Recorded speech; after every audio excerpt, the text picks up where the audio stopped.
However, it was up to the chipset on AMDs.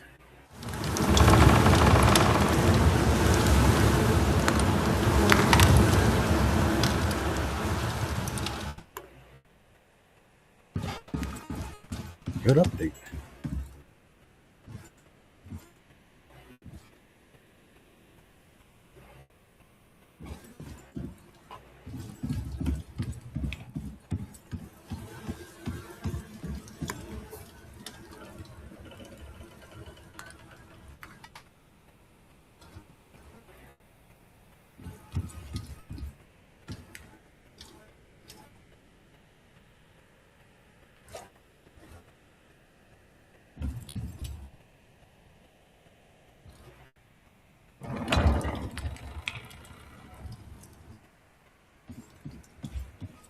Craft sickle.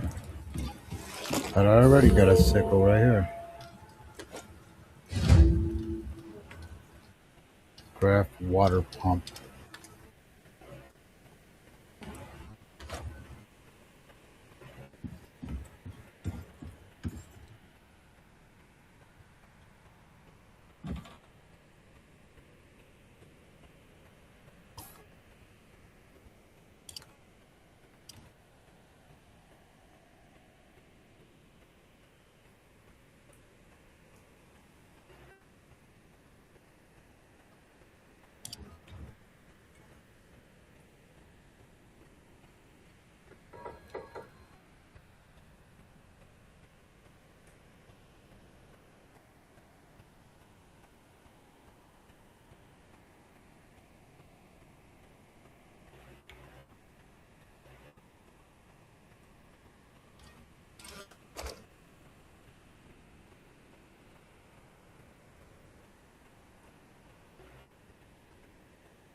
Genetics.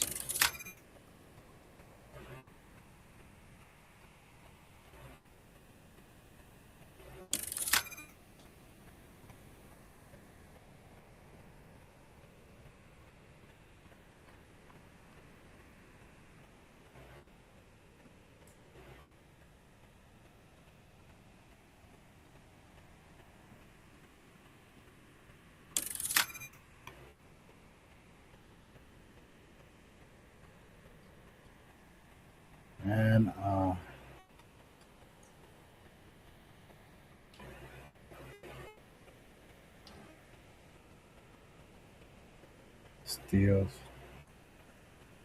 steel ingot. Dang it.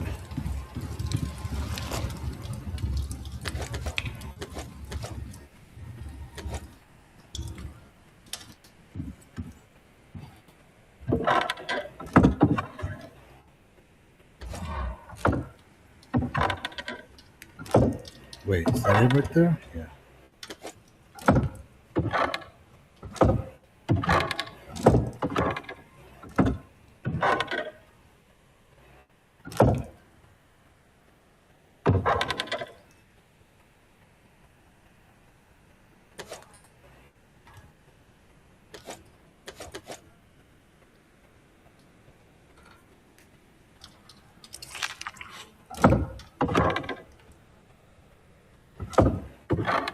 What am I looking for? Oh, okay.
Bro, it had bones right here. Bones.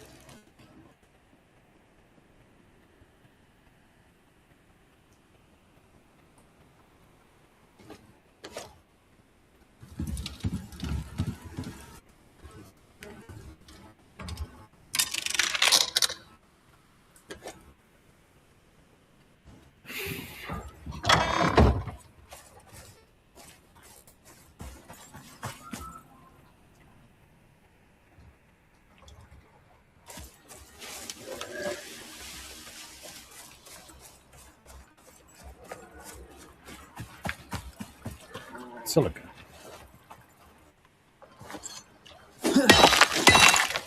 Oh, bone.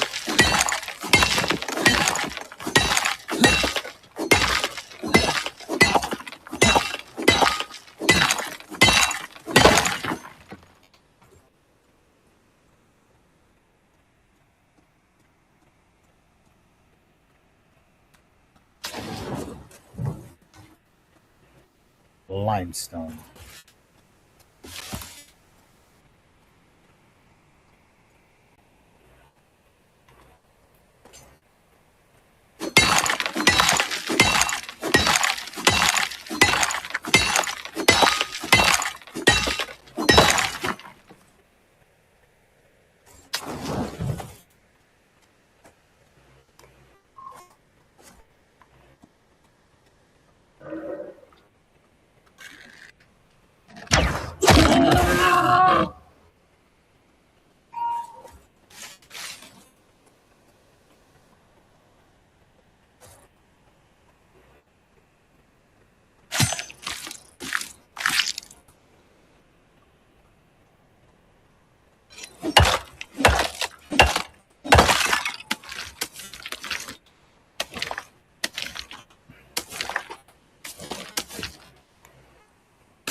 Okay, let me go ahead and put my favorite book.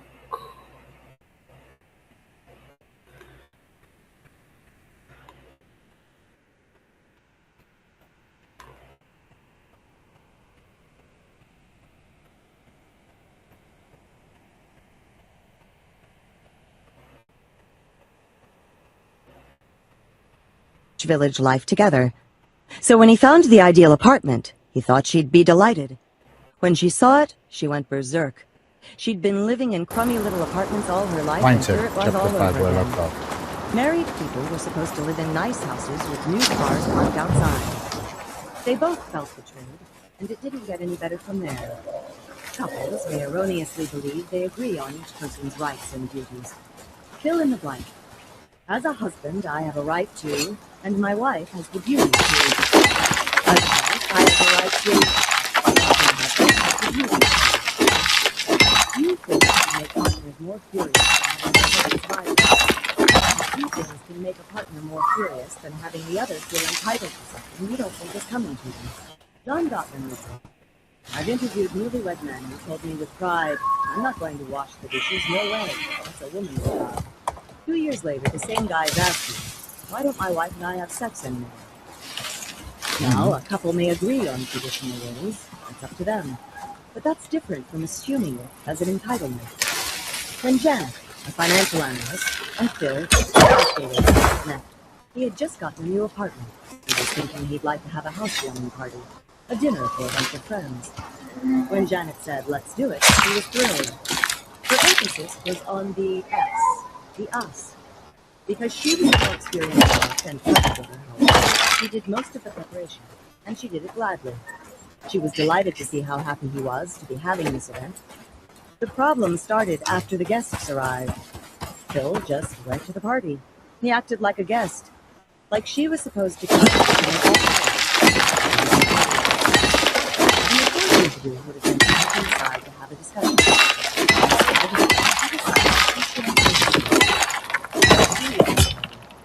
Fortunately, entitlement and retaliation did not become a pattern in their relationship. Communication did. In the future, things would be fine. no-effort relationship is a doomed relationship, not a great relationship. It takes work to communicate accurately, and it takes work to expose and resolve conflicting hopes and beliefs. It doesn't mean there is no they lived happily ever after, but it's more like they worked happily ever after. 2. Problems Fuck, indicate character flaws. even sex is a hard The word for second men. big My defect of hips the hurt. fixed mindset is the belief that problems are a sign of deep-seated flaws. But just as there are no great achievements without setbacks, there are no great relationships without conflicts and problems along the way. When people with a fixed mindset talk about their conflicts, they assign blame. Sometimes they blame themselves, but often they blame their partner. And they assign blame to a trait, a character flaw. But it doesn't end there. When people blame their partner's personality for the problem, they feel anger and disgust toward them. And it barrels on. Since the problem comes from fixed traits, it can't be solved. So once people with the fixed mindset see flaws in their partners, they're contemptuous of them and dissatisfied with the whole relationship. People with the growth mindset, on the other hand, can see their partner's imperfections and still think they have a fine relationship. Sometimes people with the fixed mindset blind themselves to problems in the partner or the relationship, so they won't have to go that route. Everybody thought Yvonne was having a vacation. She was getting mysterious phone calls. Aye. She was often late picking up the kids. Her nights out with the girls doubled. Her mind was often elsewhere. Her husband, Charlie, said she was just going through a phase. All women go through times like this, he insisted. It doesn't mean she's got a guy. Charlie's best friend urged him to look into it, but Charlie felt that if he confronted the reality, and it was negative, his world would come crashing down. In the fixed mindset, he'd have to confront the idea that either 1, the woman he loved was a bad person, 2, he was a bad person and drove her away, or 3, their relationship was bad and irreparable. He couldn't handle any of those. It didn't occur to him that there were problems that could be solved, that she was sending him a message she desperately wanted him to hear. Don't take me seriously. I need more attention. A growth mindset doesn't mean he would necessarily confront her, but he would confront the situation.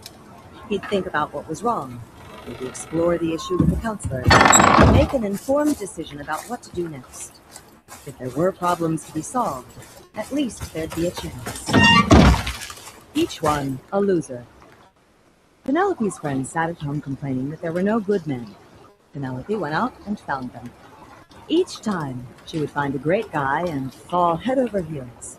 He's the one, she'd tell her friends as she began using bridal magazines and practically writing the announcement for the local paper. They believed it because he was always a guy with a lot going for him. But then something would happen. It was over for one of them, so he got her a tacky birthday present. Another put ketchup on his food and sometimes wore white shoes. He had bad electronic habits, cell phone etiquette. He watched too much TV.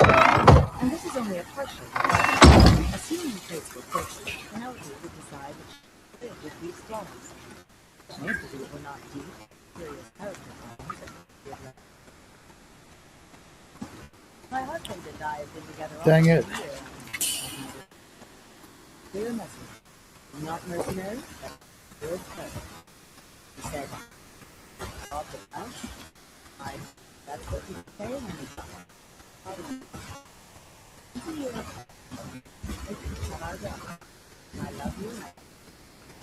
Ow, my tailbone.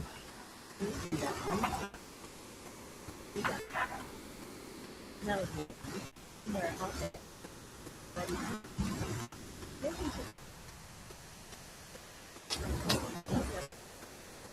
There are no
I love these stories. When I was a kid, Reader's Digest used to have a feature in each issue called Obsidian, "And hell This yeah. Narrative."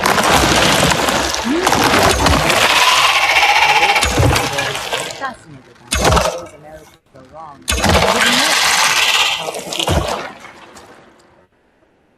The story of Ted and Karen, told by Aaron Beck, is a story about two people with a fixed mindset. All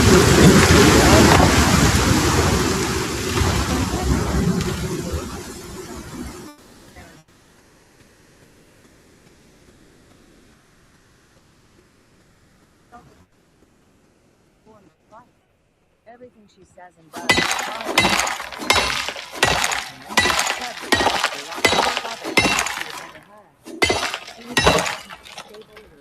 guy who could give her a sense of security.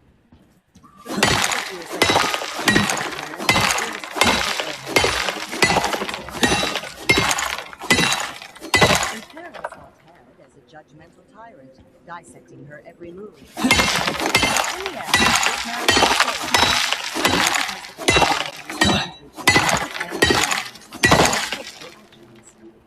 One day, when Paradise swamped with work, Ted came home to a messy house. He was angry and wanted to sleep, drawing on what he'd learned. But instead said to himself, "What do you do?" He answered his own And still got me. question. Why do I even bother to dodge? Aaron Beck tells couples in California.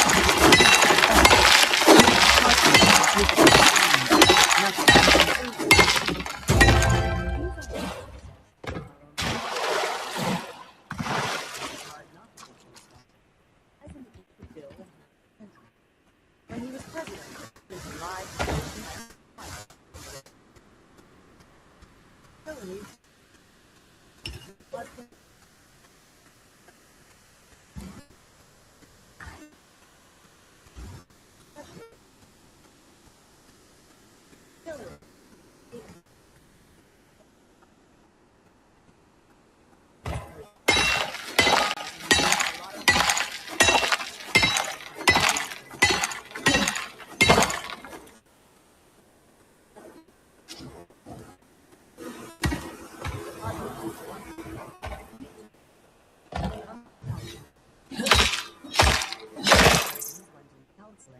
spending one full day a week for a year in the process. Through counseling, Bill came to understand how, as the child of his parents, he had learned to live a real life. On the one hand, he learned to firmly forbidding his stepfather to strike his wife. On the other hand, at another part of his life where he took little responsibility, and made believe everything was okay no matter what was going on. That's how he could appear on TV and earnestly vow he was not involved with the incident. He was in that no responsibility and high denial state. People were urging Morty to forgive him. One evening, Stevie Wonder called the White House to ask if he could come over. He had written a song for him on the power of forgiveness and played it for him that night. Yet Hillary could not have forgiven the person she saw as a liar and cheater. The only man she thought was earnestly struggling with his problems and trying to grow. The partner as enemy. With a fixed mindset, one minute your partner is the light of your life, the next they're your adversary. Oh, shoot. Why do people want to transform the loved one into an enemy? When they fail at other tasks, it's hard to keep blaming someone. But when something goes wrong, Shut it's easy to blame someone else. In fact, in the fixed mindset, you have a limited set of choices. One is to blame your voices.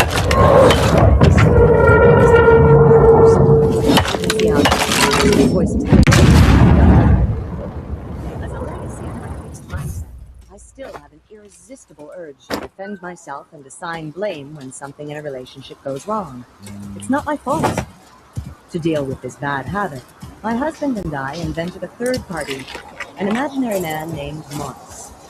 Whenever I start in on who's to blame, we invoke poor Morris and pin it on him. Remember how hard it is to All you gotta do now is get Part that of it is stuff that they back to feel orbit. by a rejection or breakup, but another Carrots, part is pumpkin, that if they forgive the partner, watermelon, see him berry. or her Really? as a decent person, then they have to shoulder more of the blame themselves. If my partner's a good guy, then I must be a bad guy. I must be the person who is at fault. The same thing can happen with parents. Loving relationship with parents, whose fault is it? If your parents didn't love you enough, were they bad parents or were you unlovable? These are the ugly questions that taunt us within fixed mindset. Is there a way out? I had this very dilemma. My mother Craft didn't love basic me. water Most of purifier. my life I'd coped with this by blaming her and feeling bitter. But I This was no thing is longer not working. satisfied just protecting myself. I longed for a loving relationship with my mother. And the last thing I wanted to be was one of those kids who begged for approval from a withholding parent. Then I realized something. I controlled half of the relationship. My half. I could have my half of the relationship. At least I could be the loving daughter I wanted to be. In a sense, Alright. it didn't matter what she did. I would still be ahead of where I was. How did it turn out? I experienced a tremendous sense of growth. Instead of the goal to have the relationship. The rest is not really relevant since I wasn't simply happy. But I'll tell you anyway. Something unexpected happened. 3 years later, my mother said to me, if anyone had told me I didn't love my children, I would have been insulted. But now I realize it was true. Basic water Whether it was because my purifier. parents Let's didn't see. love us, or because I was too involved in myself, or because I didn't know what love was. I don't know. But now I know what it is. From that time until her death 25 years later, we became closer and closer. As lively as each of us was, we came even more to life in each other's presence. Once, a few years ago, after she'd had a stroke, the doctors warned me she couldn't speak and might never speak again. I walked into her room. She looked at me and said, Aw, Carol, I love your outfit. What allowed me to take that first step, to choose growth and risk rejection? In the fixed mindset, I had needed my blame and bitterness. It made me feel more righteous, powerful, and whole than thinking I was at fault. The growth mindset allowed me to give up the blame and move on. The growth mindset gave me a mother. I remember when we were kids and did something dumb, like drop our ice cream cone on our foot. We'd turn to our friend and say, look what you made me do. Blame may make you feel less foolish, but you still have a shoe full of ice cream and a friend who's on the defensive. In a relationship, the growth mindset lets you rise above blame, understand the problem, and try to fix it together. Competition. Who's the greatest? In the fixed mindset, where you've got to keep proving your competence, it's easy to get into a competition with your partner. Who's the smarter, more talented, more likable one? Susan had a boyfriend who worried that she would be the center of attention and he would be the tag-along. If she were someone, he would be no one. But Martin was far from no one. He was very successful, even revered in his field. He was handsome and well-liked, too. So at first, Susan pooh-poohed the whole thing. Then they attended a conference together. They'd arrived separately, and in checking in, Susan had chatted with the friendly hotel staff in the lobby. That evening, when the couple walked through the lobby, the whole staff greeted her warmly. Martin grunted. Next, they took a taxi to dinner. Toward the end of the ride, the driver started singing her praises. You better hold on to her. Yes, sir, she's a good one. Martin winced. The whole weekend continued in this vein, and by the time they got home from the conference, their relationship was very strained. Martin wasn't actively competitive. He didn't try to outdo Susan. He just lamented her seemingly greater popularity. But some partners throw their hats right into the ring. Cynthia, a scientist, was amazing at almost everything she did. So much so that she left her partners in the dust.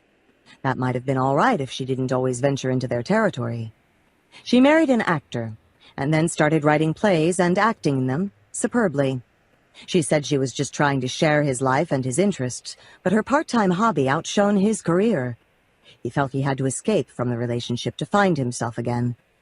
Next, she married a musician who was a great cook, And in no time flat, she was tickling the ivories and inventing unbelievable recipes. Once again, the depressed husband eventually fled. Cynthia left her partners no room for their own identity. She needed to equal or surpass them in every skill they arrived with. There are many good ways to support our partners or show interest in their lives. This is not one of them. Developing in relationships. When people embark on a relationship, they encounter a partner who is different from them, and they haven't learned how to deal with the differences. In a good relationship, people develop these skills, and, as they do, both partners grow and the relationship deepens. But for this to happen, people need to feel they're on the same side. Laura was lucky.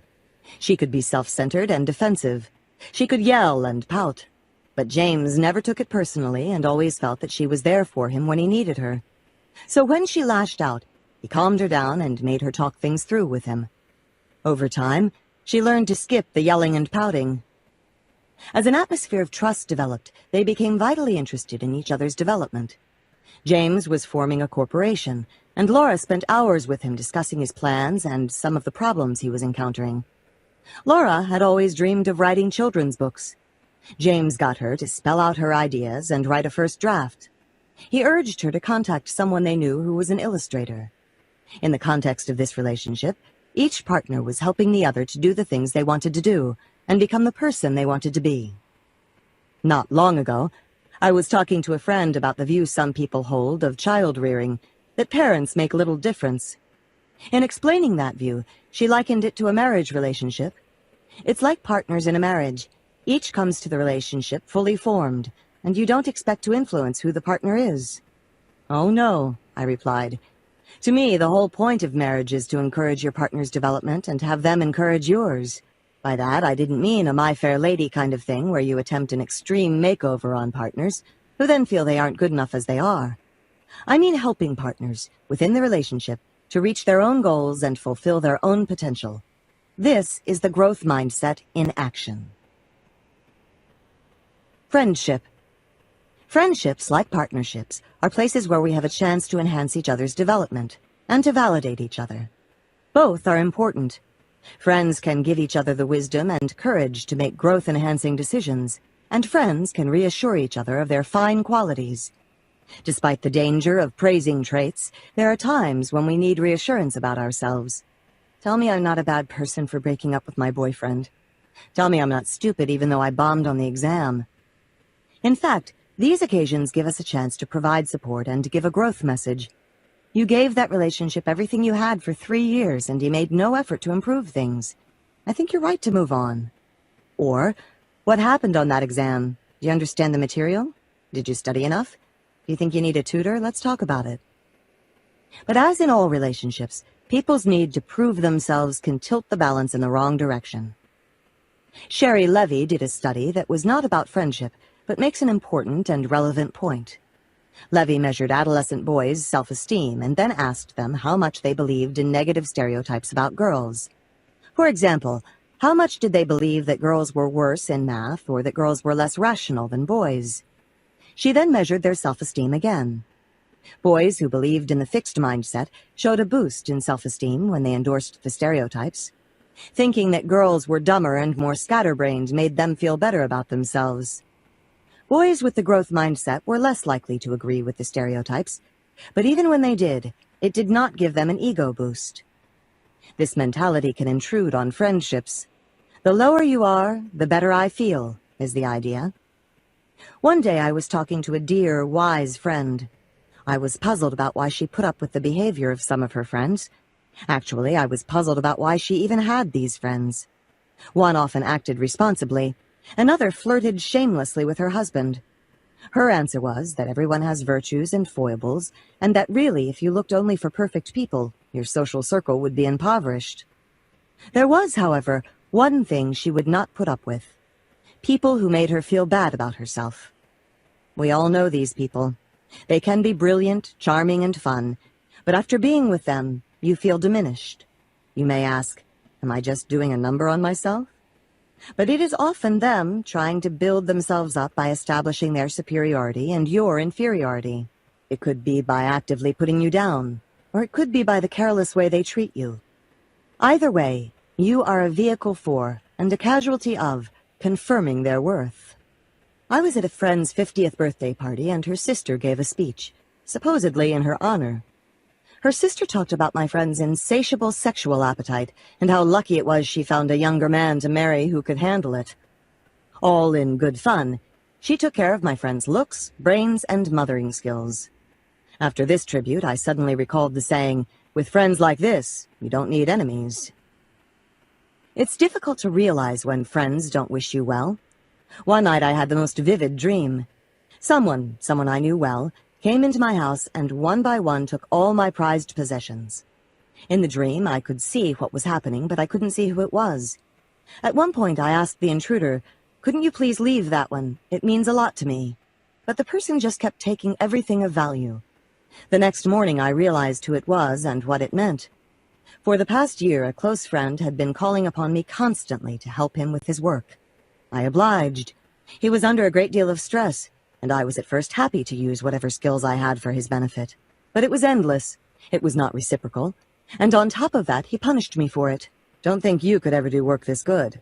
You can help me polish my work, but you could never be this creative." He needed to reduce me so he wouldn't feel one down. My dream told me it was time to draw the line. I'm afraid that in the fixed mindset, I was also a culprit. I don't think I put people down, but when you need validation, you use people for it. One time, when I was a graduate student, I was taking the train to New York and sat next to a very nice businessman. In my opinion, we chatted back and forth pleasantly through the hour-and-a-half journey. But at the end, he said to me, "Thank you for telling me about yourself." It really hit me.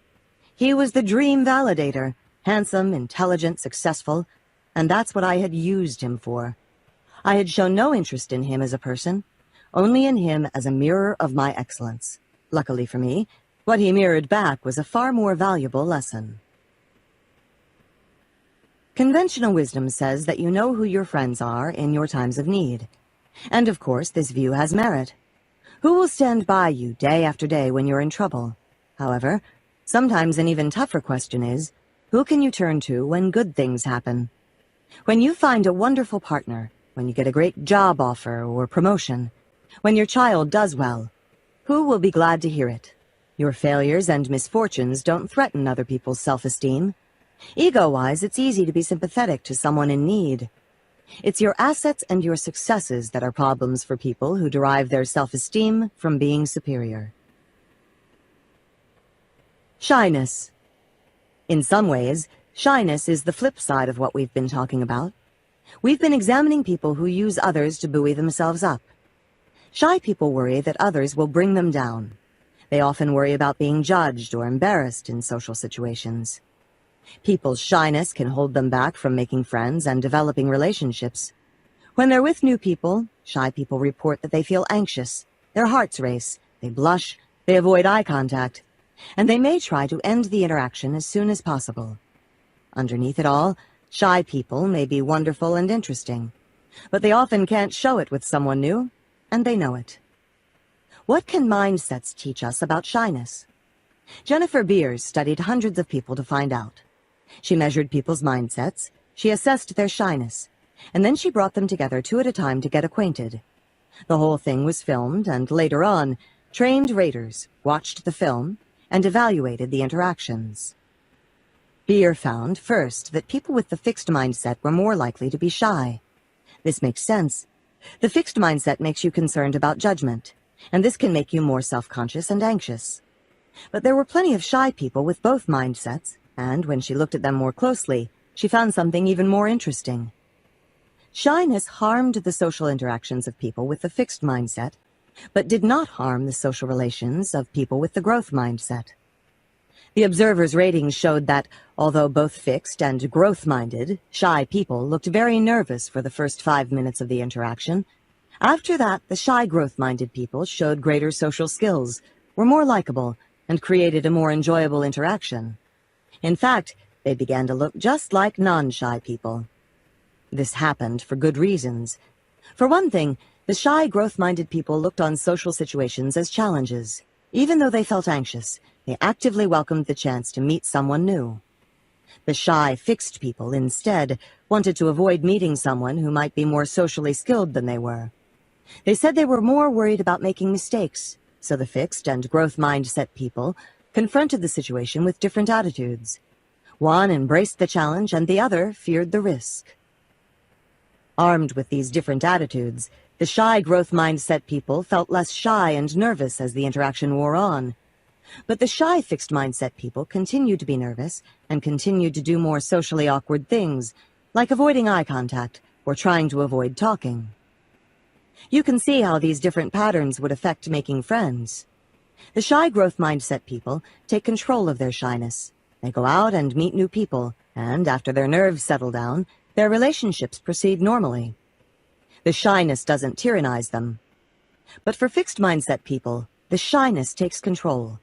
It keeps them out of social situations with new people, and when they're in them, they can't let down their guard and let go of their fears. Scott Wetzler, a therapist and professor of psychiatry, paints a portrait of his client George, a picture of the shy fixed mindset person. George was incredibly shy, especially with women. He was so eager to look cool, witty, and confident, and so worried that he'd look overeager and inept, that he froze and acted cold. When his attractive co-worker Jean started flirting with him, he became so flustered that he began avoiding her. Then one day she approached him in a nearby coffee shop and cutely suggested he ask her to join him. When he couldn't think of a clever response to impress her, he replied, "It doesn't matter to me if you sit down or not." "George, what were you doing?" He was trying to protect himself from rejection by trying not to seem too interested. And he was trying to end this awkward situation. In a strange way, he succeeded. He certainly didn't seem too interested, and the interaction soon ended, as Jean got out of there real fast. He was just like the people in Jennifer Beer's study, controlled by his fear of social judgment and prevented from making contact. Wetzler slowly helped George get over his exclusive focus on being judged. Jean, he came to see, was not out to judge and humiliate him, but was trying to get to know him. With the focus switched from being judged to developing a relationship, George was eventually able to reciprocate. Despite his anxiety, he approached Jean, apologized for his rude behavior, and asked her to lunch. She accepted. What's more, she was not nearly as critical as he feared. Bullies and victims. Revenge revisited. We're back to rejection, because it's not just in love relationships that people experience terrible rejections. It happens every day in schools. Starting in grade school, some kids are victimized. They're ridiculed, tormented, and beaten up, not for anything they've done wrong. It could be for their more timid personality, how they look, what their background is, or how smart they are. Sometimes they're not smart enough, sometimes they're too smart. It can be a daily occurrence that makes life a nightmare and ushers in years of depression and rage. To make matters worse, schools often do nothing about it. This is because it's often done out of sight of teachers and because it's done by the school's favorite students, such as the jocks. In this case, it may be the victims, not the bullies, who are considered to be the problem kids or the misfits. As a society, we've paid little attention until recently. Then came the school shootings. At Columbine, the most notorious one, both boys had been mercilessly bullied for years. A fellow bullying victim describes what they endured in their high school. In the hallway, the jocks would push kids into lockers and call them demeaning names while everyone laughed at the show. At lunch, the jocks would knock their victims' food trays onto the floor, trip them, or pelt them with food. While the victims were eating, they would be pushed down onto the table from behind. Then, in the locker rooms, before gym class, the bullies would beat the kids up because the teachers weren't around. Who are the bullies? Bullying is about judging. It's about establishing who is more worthy or important. The more powerful kids judge the less powerful kids. They judge them to be less valuable human beings, and they rub their faces in it on a daily basis. And it's clear what the bullies get out of it. Like the boys in Sherry Levy's study, they get a boost in self-esteem. It's not that bullies are low in self-esteem, but judging and demeaning others can give them a self-esteem rush. Bullies also gain social status from their actions. Others may look up to them and judge them to be cool, powerful, or funny, or may fear them. Either way, they've upped their standing. There's a big dose of fixed mindset thinking in the bullies. Some people are superior and some are inferior, and the bullies are the judges. Eric Harris, one of the Columbine shooters, was their perfect target. He had a chest deformity, he was short, he was a computer geek, and he was an outsider, not from Colorado. They judged him mercilessly. Victims and revenge. The fixed mindset may also play a role in how the victim reacts to bullying. When people feel deeply judged by a rejection, their impulse is to feel bad about themselves and to lash out in bitterness. They have been cruelly reduced and wish to reduce in turn. In our studies, we have seen perfectly normal people, children and adults, respond to rejection with violent fantasies of revenge. Highly educated, well-functioning adults, after telling us about a serious rejection or betrayal, say and mean, "I wanted him dead," or "I could have easily strangled her." When we hear about acts of school violence, we usually think it's only bad kids from bad homes who could ever take matters into their own hands. But it's startling how quickly average, everyday kids with a fixed mindset think about violent revenge. We gave 8th grade students in one of our favorite schools a scenario about bullying to read. We asked them to imagine it was happening to them. It is a new school year and things seem to be going pretty well. Suddenly, some popular kids start teasing you and calling you names. At first, you brush it off. These things happen. But it continues. Every day they follow you. They taunt you. They make fun of what you're wearing. They make fun of what you look like. They tell you you're a loser in front of everybody. Every day. We then ask them to write about what they would think and what they would do or want to do.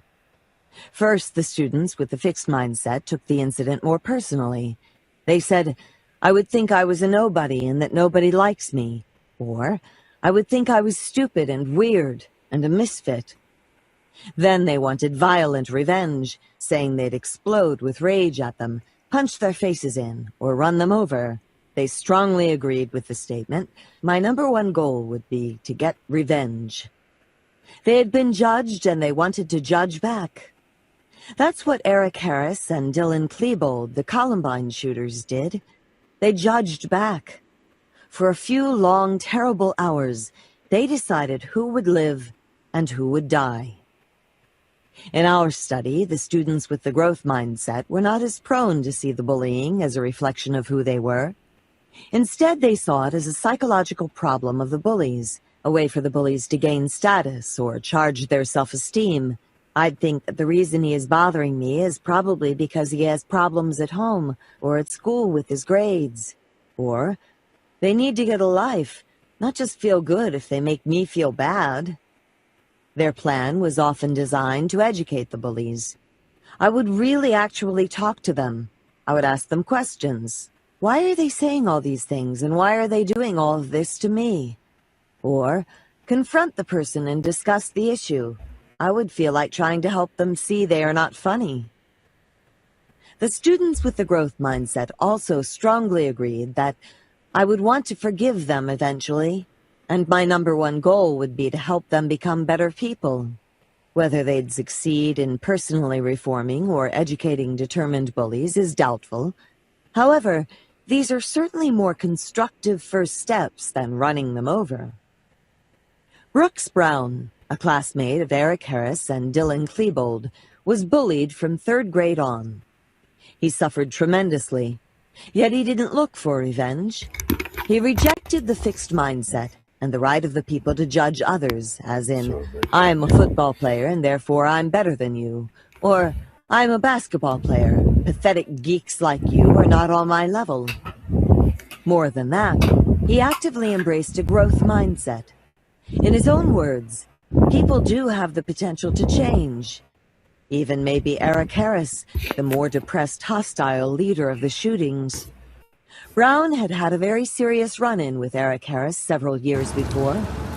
But in their senior year of high school, Brown offered a truce. I told him that I had changed a lot since that year, and that I hoped he felt the same way about himself. Yeah. Brooks went on to say that if he found that Eric hadn't changed, he could always pull back. However, If he had grown up, then why not give him the chance to prove it? Brooks hasn't given up. He still wants to change people. He wants to wake up the world to the problem of bullying, and he wants to reach victims and turn them off their violent fantasies. So he's worked for the filmmaker Michael Moore in Bowling for Columbine, and he set up an innovative website where bullied kids can communicate with each other and learn that the answer isn't to kill. It's to use your mind and make things better. Brooks, like me, does not see the shooters as people who are a world apart from everyone else. His friend, Dylan Klebold, he says, was once a regular kid from a fine home with loving, involved parents. In fact, he warns, we can just sit back and call the shooters sick monsters, completely different from us. Or we can accept that there are more Erics and Dylans out there who are slowly being driven down the same path. Even if a victim doesn't have a fixed mindset to begin with, prolonged bullying can instill it, especially if others stand by and do nothing, or even join in. Victims say that when they're taunted and demeaned, and no one comes to their defense, they start to believe they deserve it. They start to judge themselves and think that they are inferior. Bullies judge, victims take it in. Sometimes it remains inside and can lead to depression and suicide. Sometimes it explodes into violence. What can be done? Individual children can't usually stop the bullies, especially when the bullies attract a group of supporters. But the school can, by changing the school mindset. School cultures often promote, or at least accept, a fixed mindset. They accept that some kids feel superior to others and feel entitled to pick on them. They also consider some kids to be misfits, whom they can do little to help. But some schools have created a dramatic reduction of bullying by fighting the atmosphere of judgment and creating one of collaboration and self-improvement. Stan Davis, a therapist, school counselor, and consultant, has developed an anti-bullying program that works. Building on the work of Dan Owens, a researcher in Norway, Davis's program helps bullies change, supports victims, and empowers bystanders to come to a victim's aid. Within a few years, physical bullying in the school was down 93%, and teasing was down 53%. Darla, a third grader, was overweight, awkward, and a crybaby. She was such a prime target that half of the class bullied her, hitting her and calling her names on a daily basis, and winning others' approval for it. Several years later, because of Davis's program, the bullying stopped. Darla had learned better social skills and even had friends.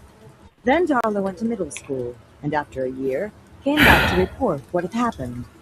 Her classmates from elementary school had seen her through. They'd helped her make friends and protected her from her new peers when they wanted to harass her. Davis also gets the bullies changing. In fact, some of the kids who rushed to Darla's support in middle school were the same ones who had bullied her earlier.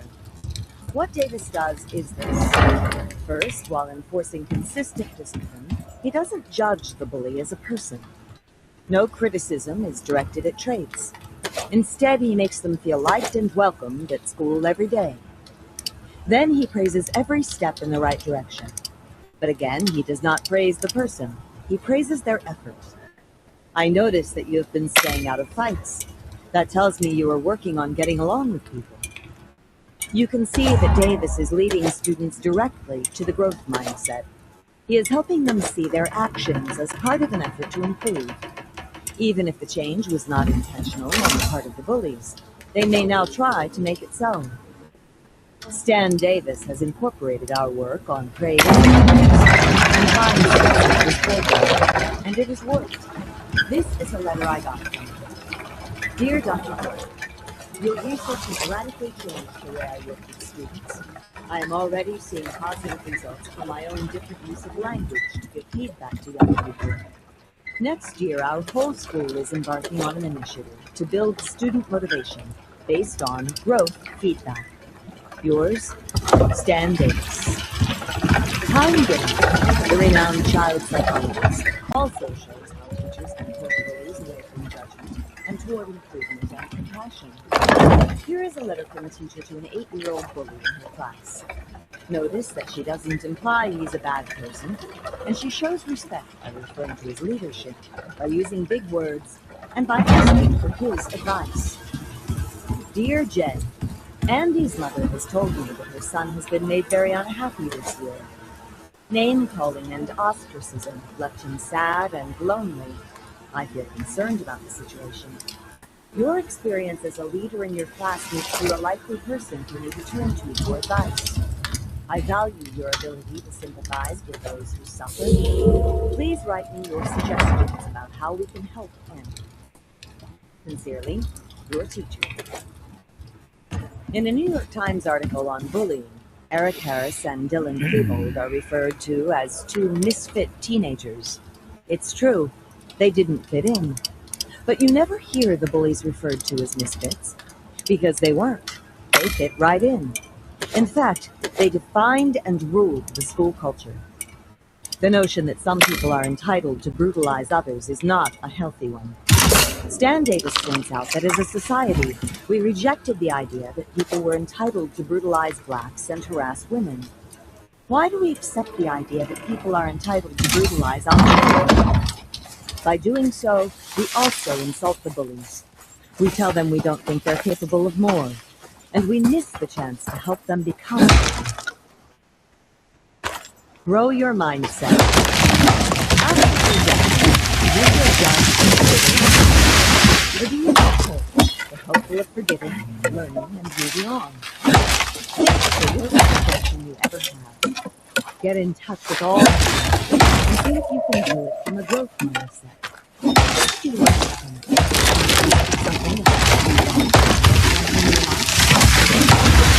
things that were useful in later relationships. Can you forgive that person and wish them well?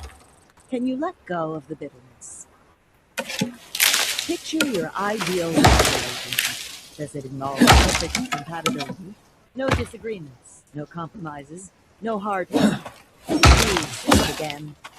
Every day, issues arise.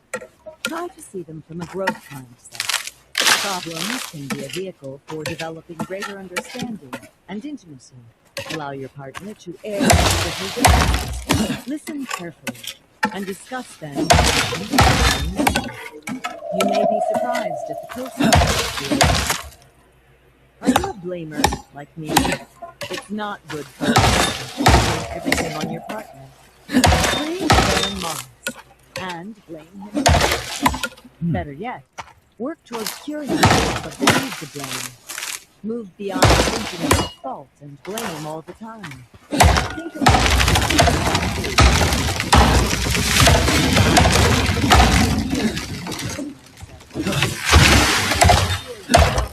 it will help keep it from messing up your social interactions. Next time you're venturing into a social situation, think about these things. How social skills are things you can improve. How social interactions are for learning and enjoyment, not judgment. Keep practicing this. Oh, come on. Chapter 7. Parents, teachers, and coaches. Where do mindsets come from? No parent thinks, I wonder what I can do today to undermine my children, avert their efforts, turn them off learning, and break their efforts. Of course not. They think, I will do anything, give anything, to make my children successful. Yet many of the things they do are boomerang. Their helpful judgments, their lessons, their motivating techniques often send the wrong message. In fact, every word and action can send a message that tells children, or students, or athletes how to think about themselves. It can be a fixed mindset message that says, you have permanent traits and I'm judging them. Or it can be a growth mindset message that says, you are a developing person and I'm interested in your development. It's remarkable how sensitive children are to these messages and how concerned they are about them. One and one, Guinea, okay. child rearing stage of the 1950s through 1970s, tells this story. Bruce, age 5, went with his mother to his new kindergarten. When they arrived, Bruce looked up at the paintings on the wall and said, "Who made those ugly pictures?" His mother rushed to correct him. It's not nice to call pictures ugly when they are so pretty. But his teacher knew exactly what he meant. In here, she said, you don't have to paint pretty pictures. You can paint mean pictures if you feel like it. Bruce gave her a big smile. She had answered his real question. What happens to a boy who doesn't paint well? Next, Bruce spotted a broken fire engine. He picked it up and asked in a self-righteous tone, who broke this fire engine? Again, his mother rushed in. What difference does it make to you who broke it? You don't know anyone here. But the teacher understood. Boys are for playing, she told him. Sometimes they get broken. It happens. Again, his question was answered. What happens to boys who break toys? Bruce waved to his mother and went off to start his first day of kindergarten. This was not a place where he would be judged and labeled. You know, we never outgrow our sensitivity to these messages. Several years ago, my husband and I spent 2 weeks in Provence, in the south of France. Everyone was wonderful to us, very kind and very generous. But on the last day, we drove to Italy for lunch. When we got there and found a little family restaurant, tears started streaming down my face. I felt so nurtured. I said to David, you know, in France, when they're nice to you, you feel like you've passed a test. But in Italy, there is no test. Parents and teachers who send fixed mindset messages are like France, and parents and teachers who send growth mindset messages are like fucking Italy. going back and forth like a Let's crazy start guy. with the messages parents send to their children. But you know, they are also messages that teachers can send to their students or coaches can send to their athletes. Parents and teachers. Messages All about right, let's go. success and failure. Messages about success. Listen for the messages in the following examples. You learned that so quickly, you're so smart. Look at that drawing, Martha. Is he the next Picasso or what? You're so brilliant, you got an A without even studying. If you're like most parents, you hear these as supportive, esteem-boosting messages. But listen more closely. See if you can hear another message. It's the one that children hear. If I don't learn something quickly, I'm not smart. I shouldn't try drawing anything hard or they'll see I'm no Picasso. I'd better quit studying or they won't think I'm brilliant. How do I know this? Remember chapter 3, how I was thinking about all the praise parents were lavishing on their kids in the hope of encouraging confidence and achievement? You're so smart. You're so talented. You're such a natural athlete. And I thought, wait a minute. Isn't it the kids with the fixed mindset, the vulnerable kids, who are obsessed with this? Wouldn't harping on intelligence or talent make kids, all kids, even more obsessed with it? That's why we set out to study this. After 7 experiments with hundreds of kids, we had some of the clearest findings I've ever seen. Praising children's intelligence responds their performance. Can that be? Don't children love to be praised? Yes, children love praise, and they especially love to be praised for their intelligence and talent. It really does give them a boost, especially the I've been going for a minute. The minute they hit a snag, their confidence goes out the window and their motivation is rock bottom. If success means they're smart, then failure means they're dumb. That's the fixed mindset. Here is the voice of a mother who saw the effects of well-meant praise for intelligence. I want to share my real-life experience.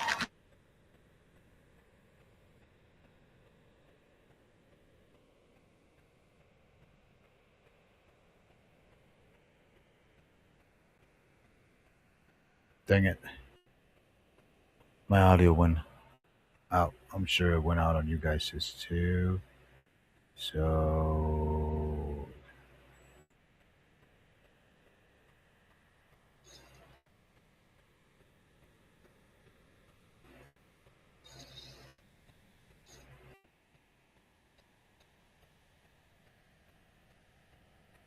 really? Ah, my God.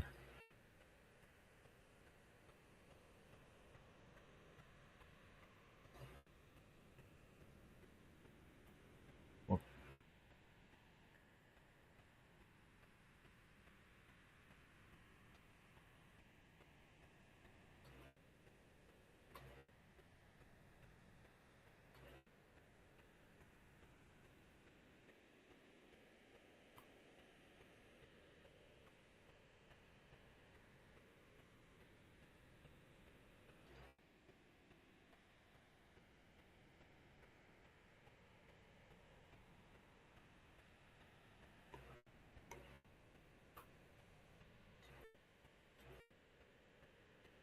Oh my god, bro, get the fuck up there.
Oh my god, I thought I was gonna fucking die.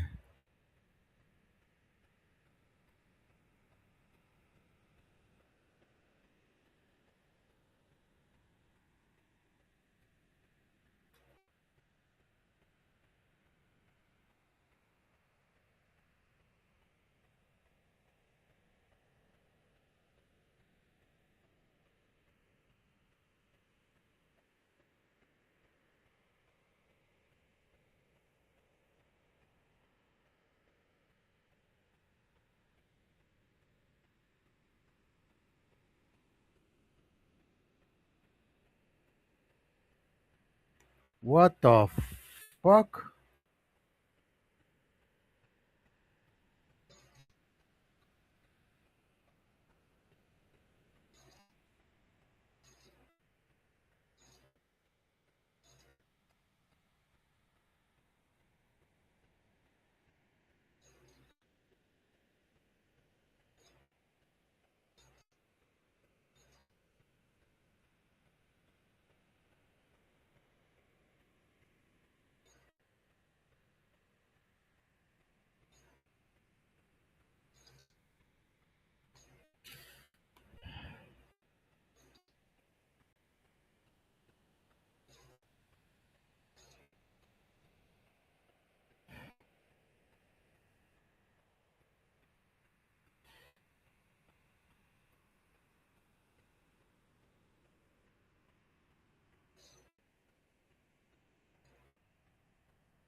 Oof.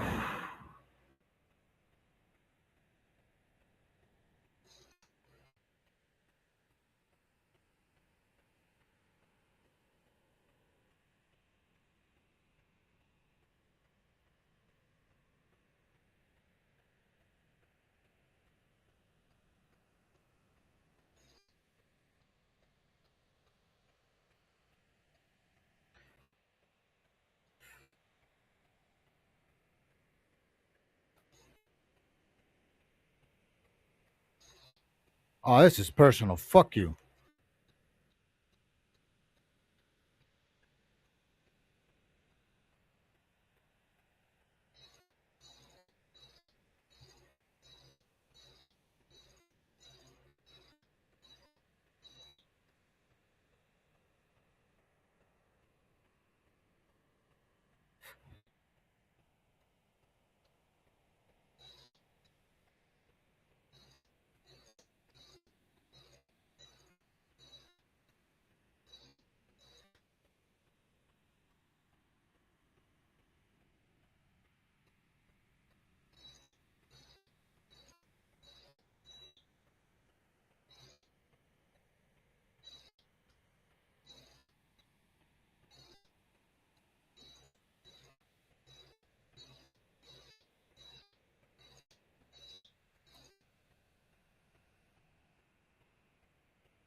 I was like, fuck you.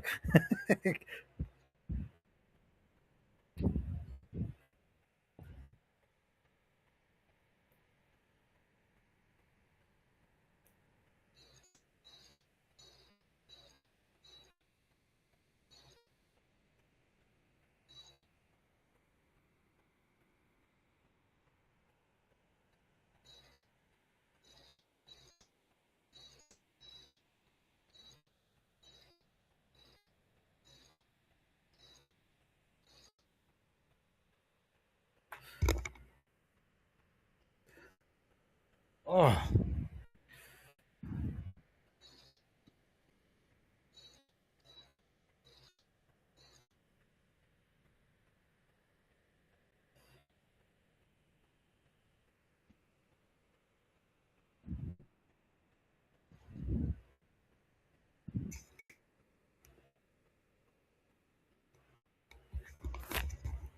stupid bangs.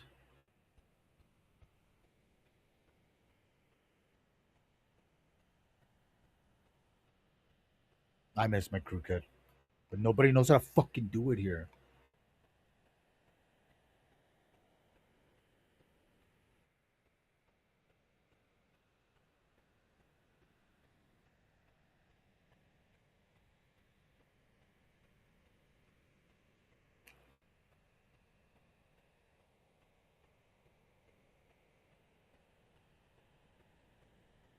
Farming shipment. Oh, I thought it says shrimp.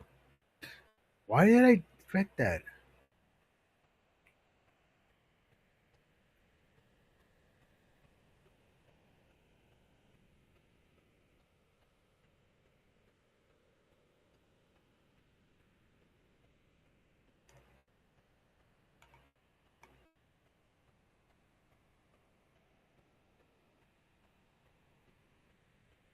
Wow, that was a lot.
You suck.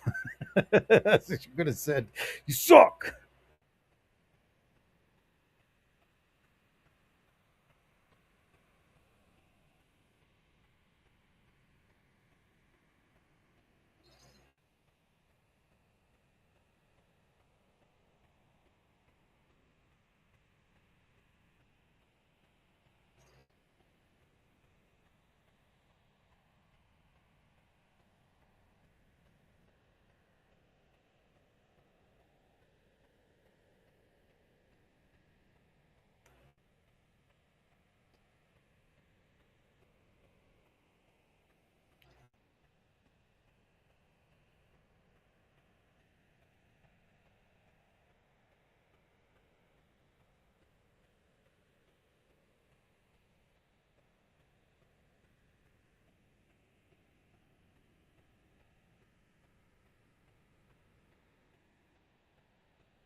Hmm.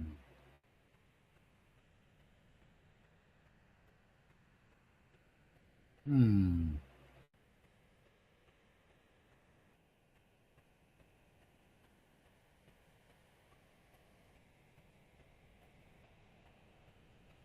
You suck.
but she sucks.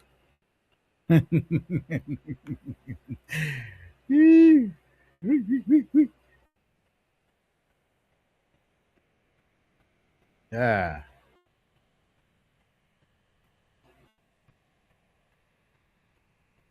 Mm.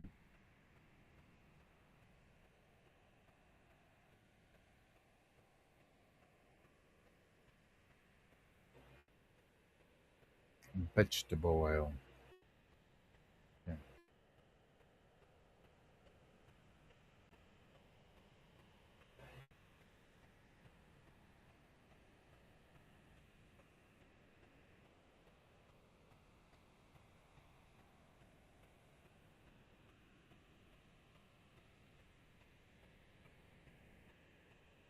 Well,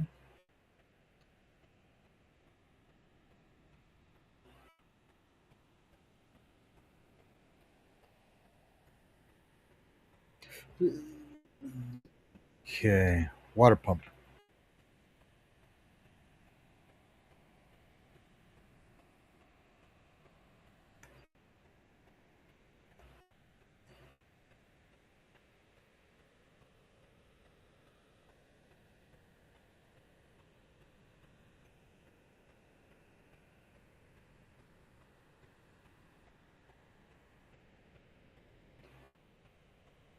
Really?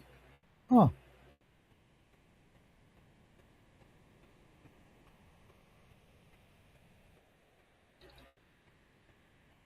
Huh.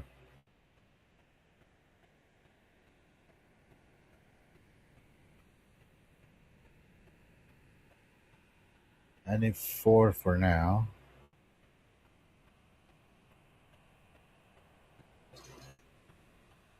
Okay.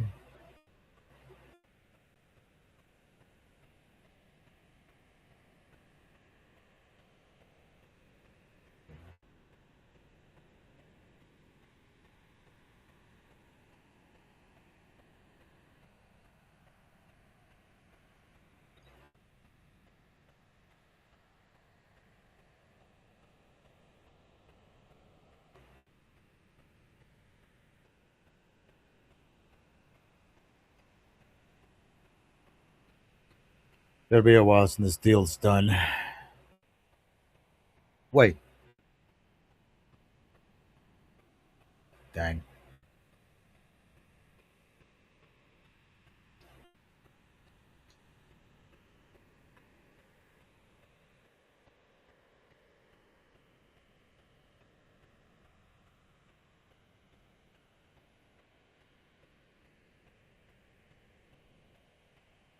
Okay.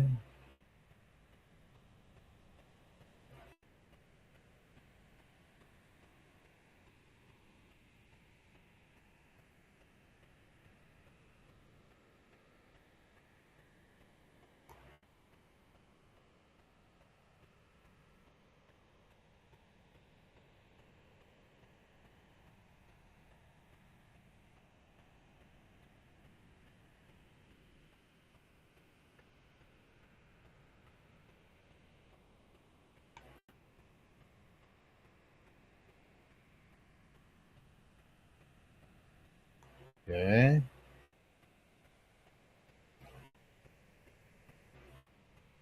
Okay.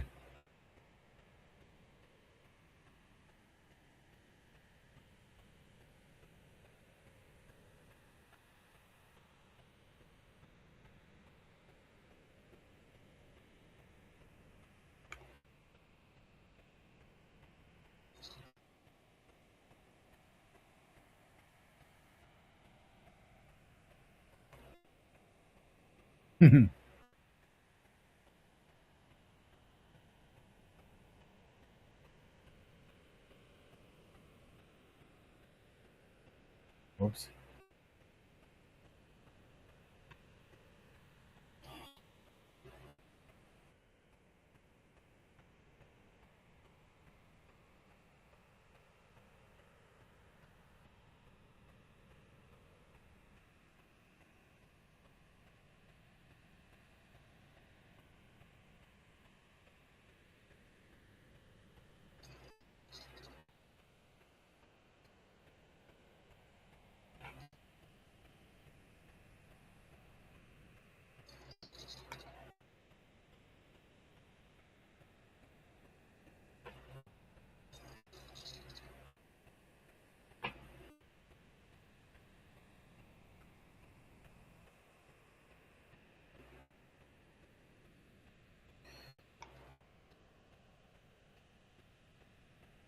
Oh, sickle. Fuck.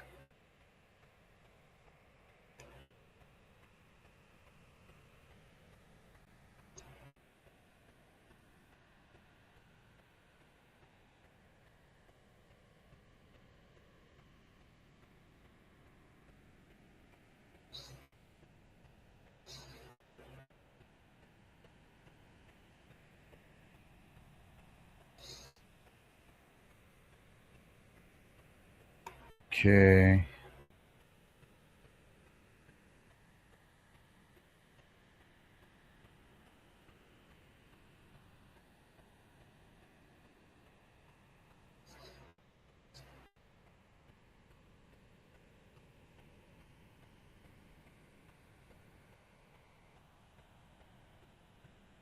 Hmm.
So I need berry pumpkins and watermelons. I need a couple of berry bushes. There it is.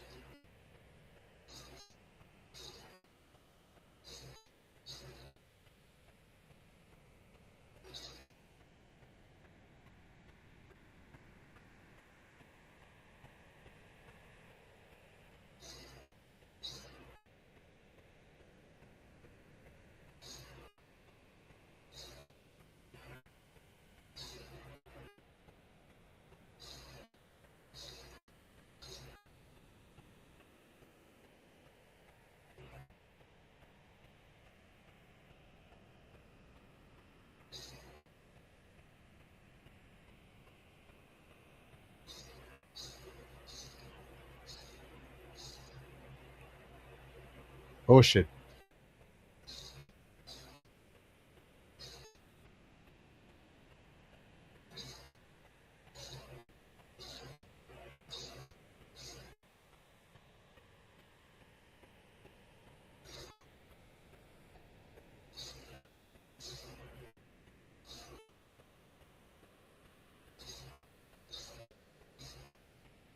All right, let's go.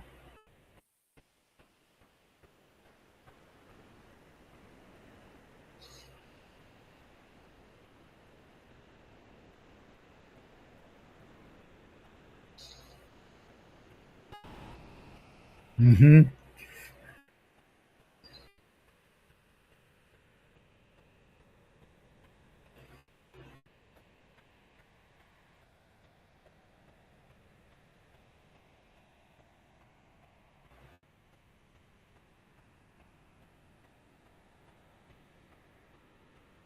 What now? Shh.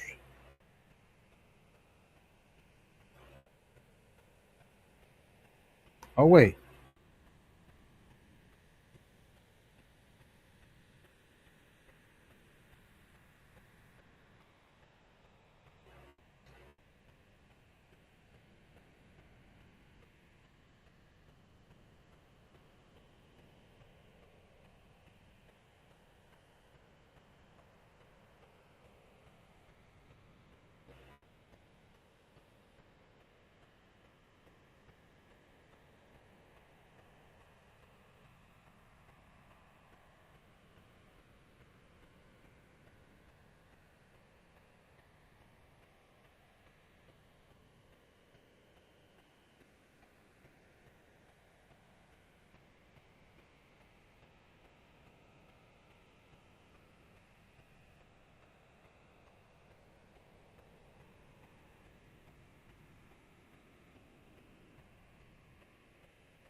He struck first. Don't look at me like that. Don't fucking look at me like that. Get.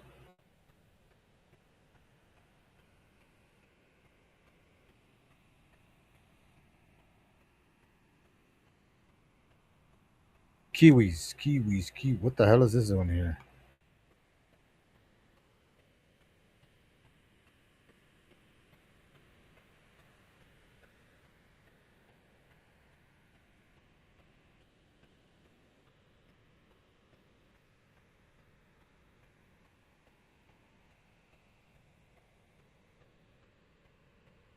Yeah.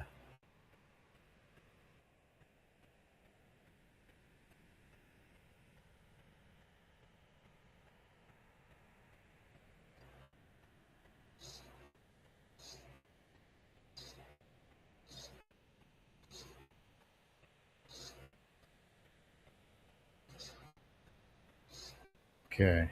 Carrots.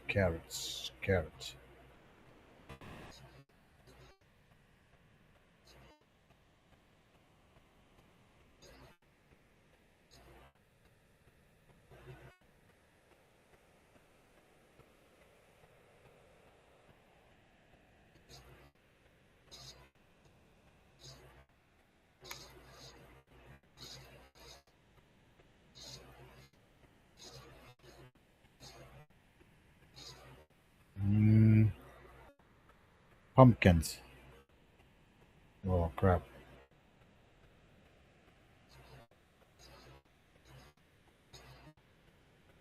Mm, watermelon.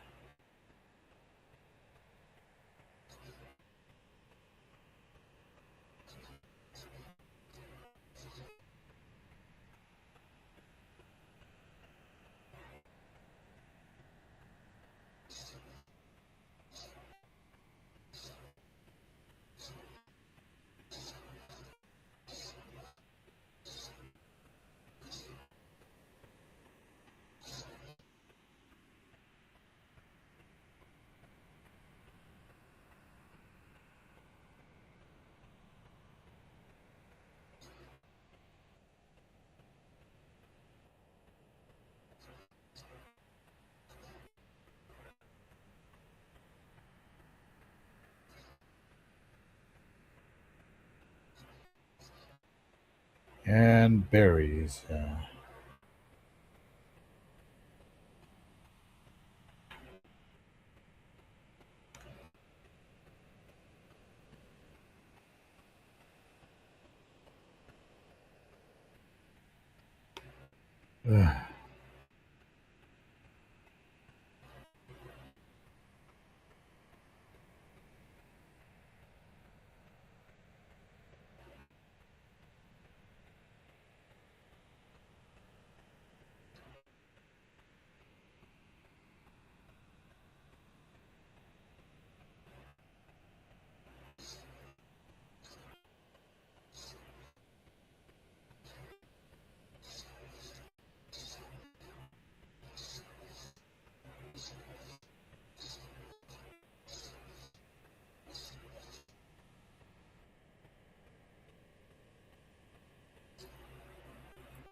What?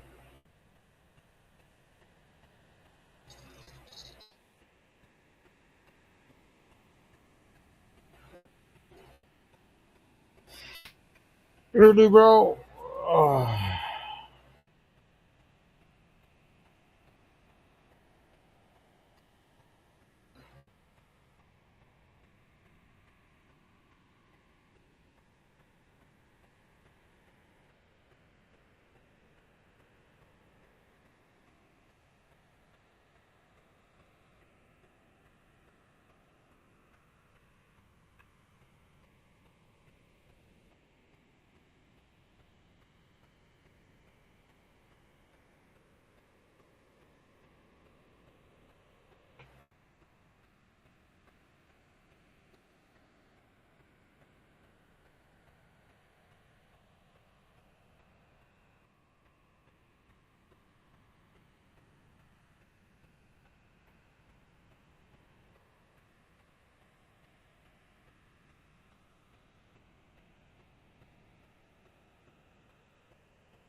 What the fuck?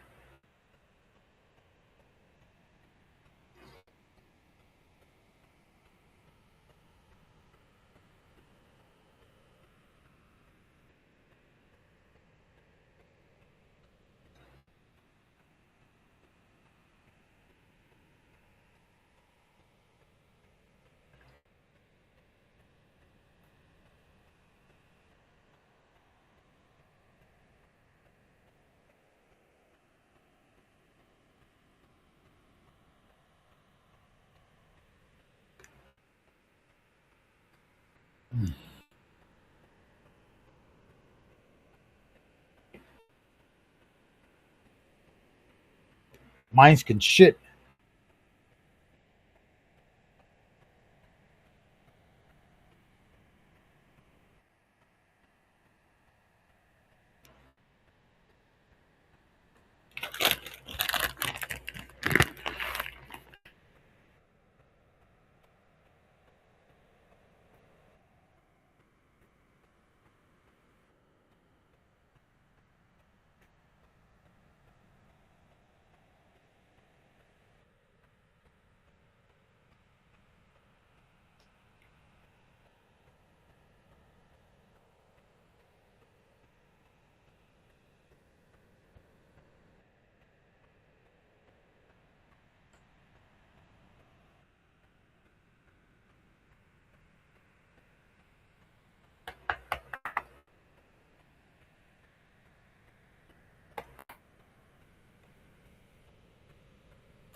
Oh, forget it.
What the fuck?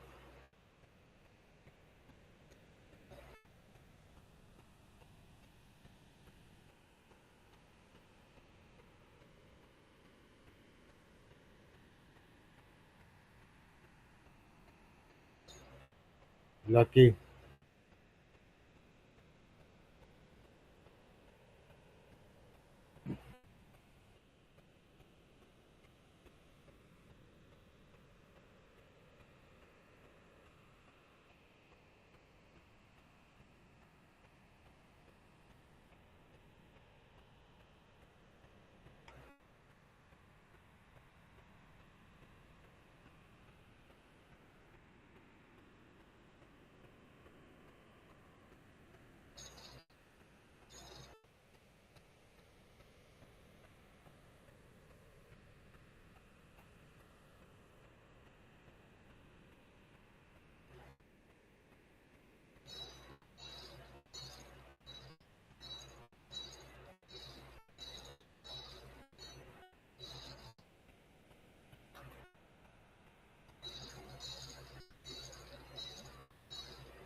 Okay.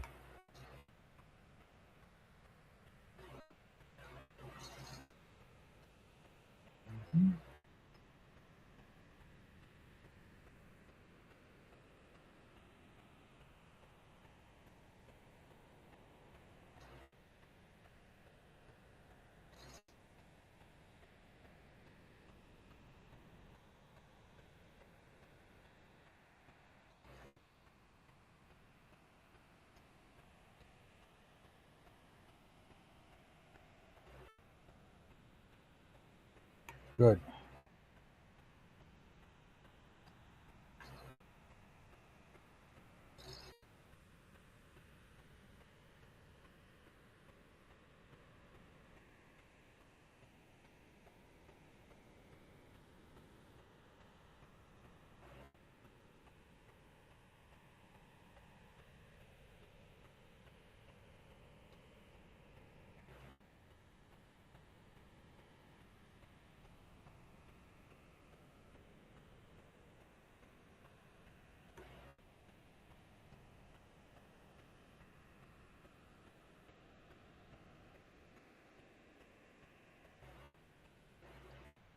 Hey, up.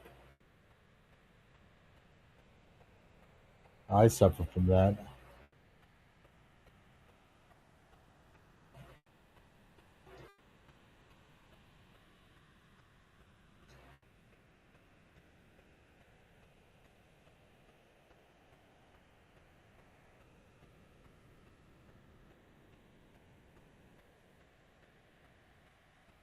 That was quick.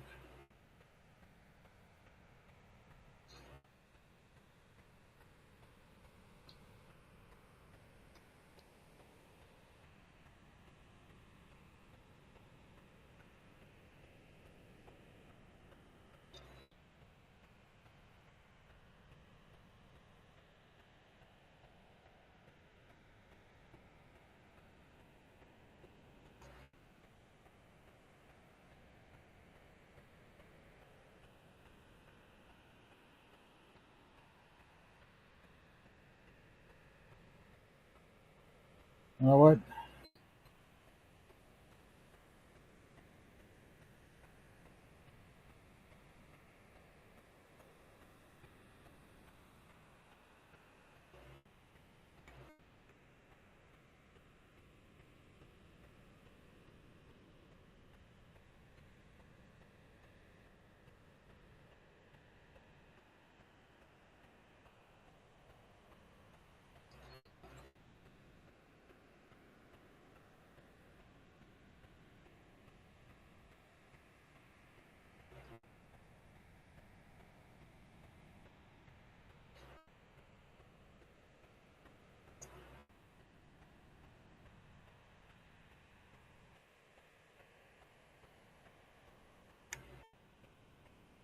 Why can't I drink from it?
Oh, wait.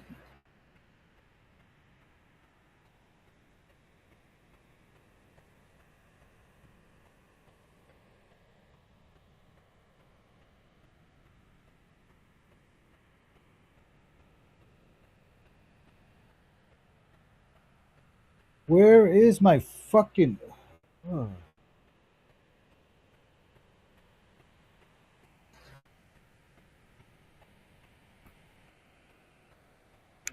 Why can't I drink from it?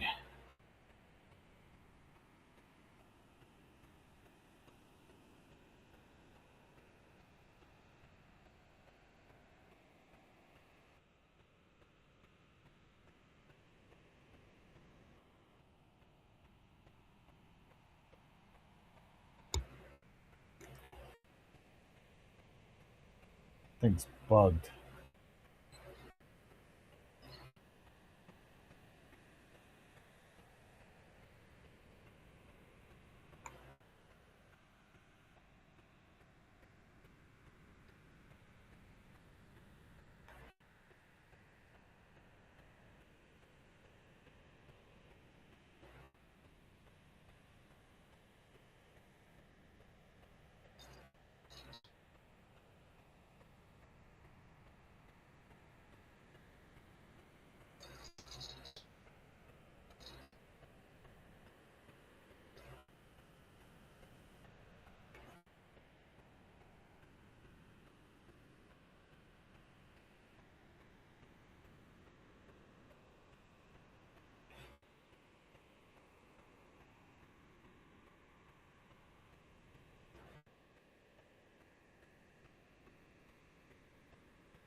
Water purifier.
Where's my other one?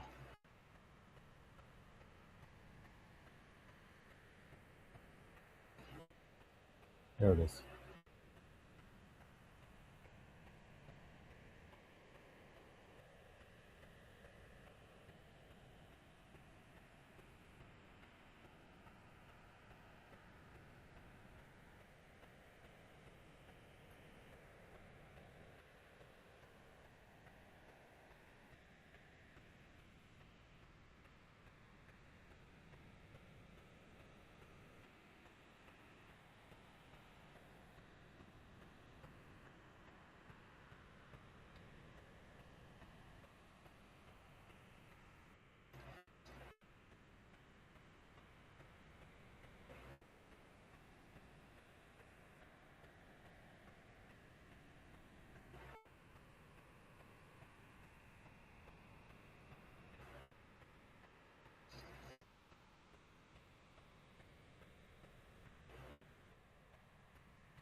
Oh, yeah, I gotta go put those things in.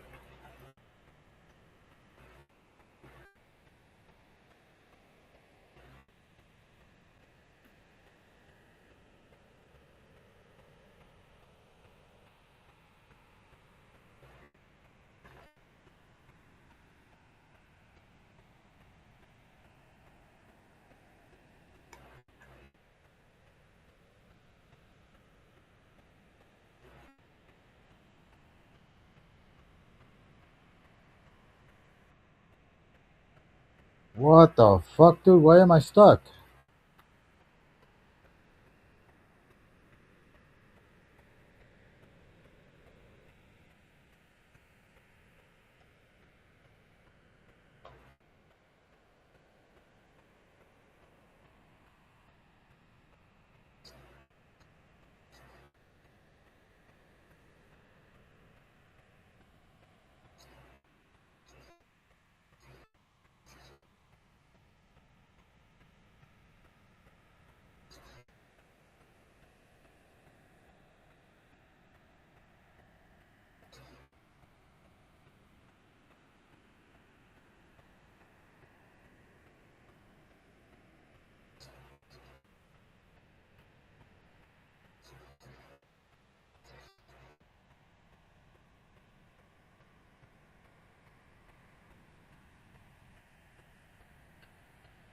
Ah, su puta madre.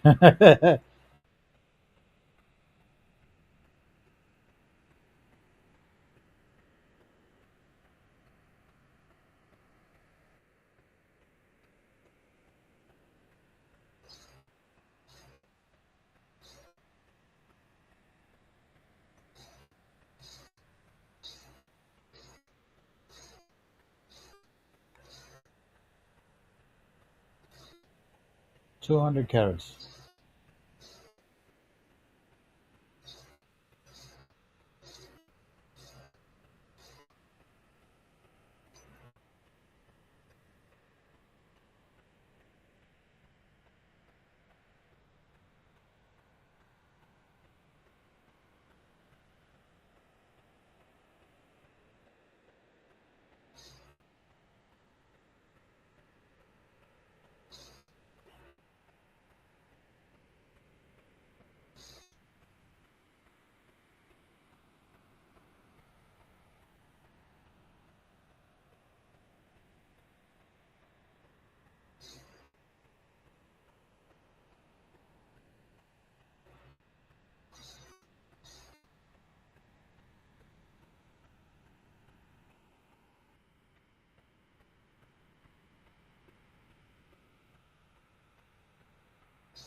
Salt?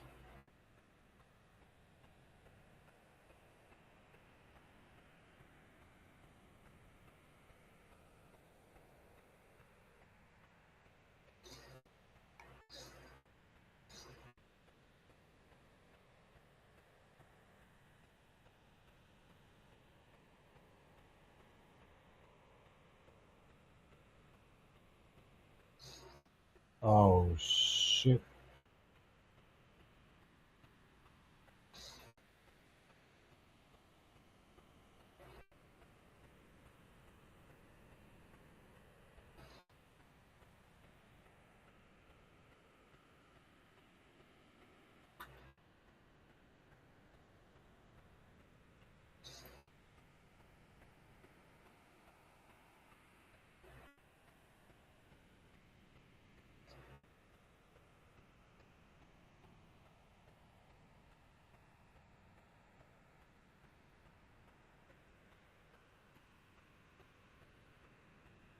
Come on, man.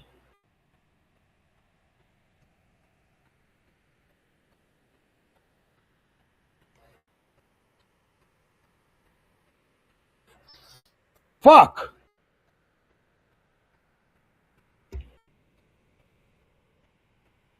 You gotta be fucking kidding me, right?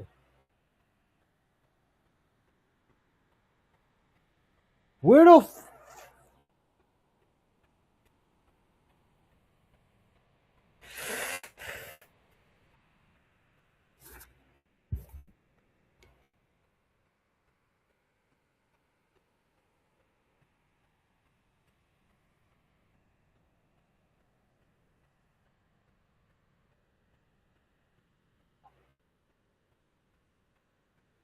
I am heated.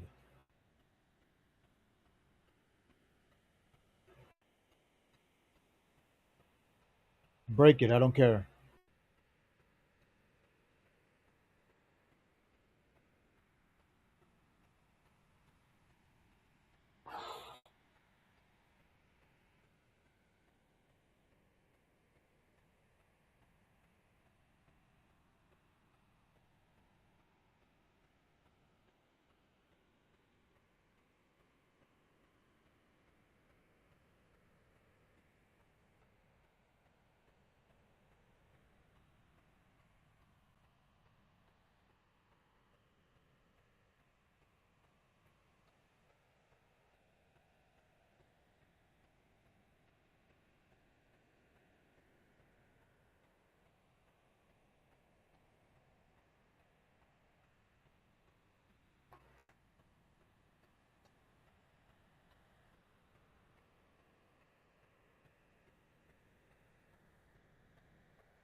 Motherfucking spiders.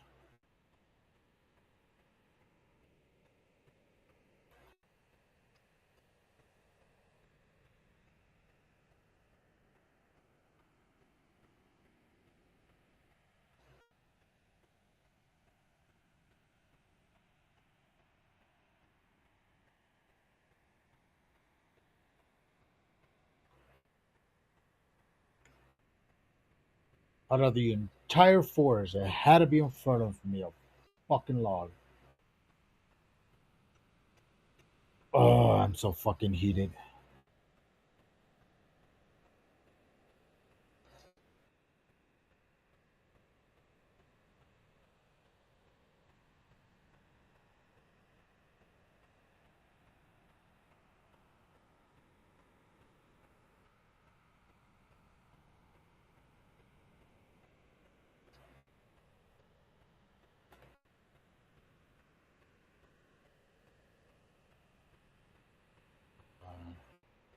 Come on.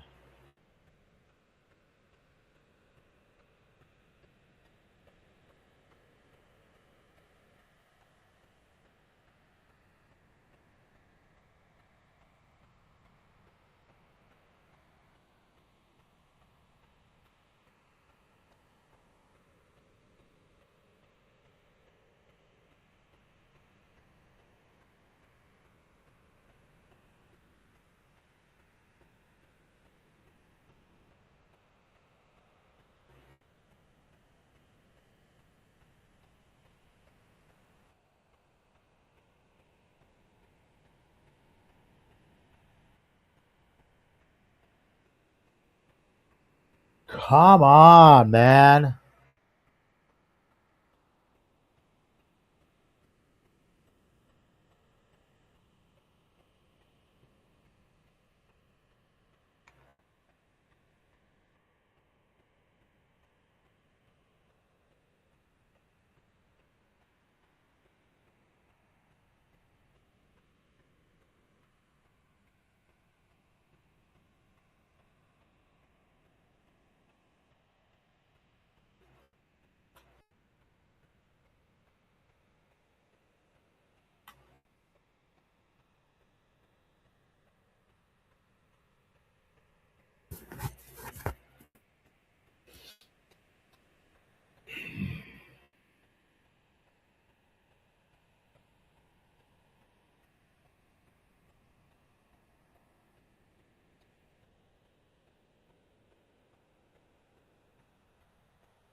Where are you?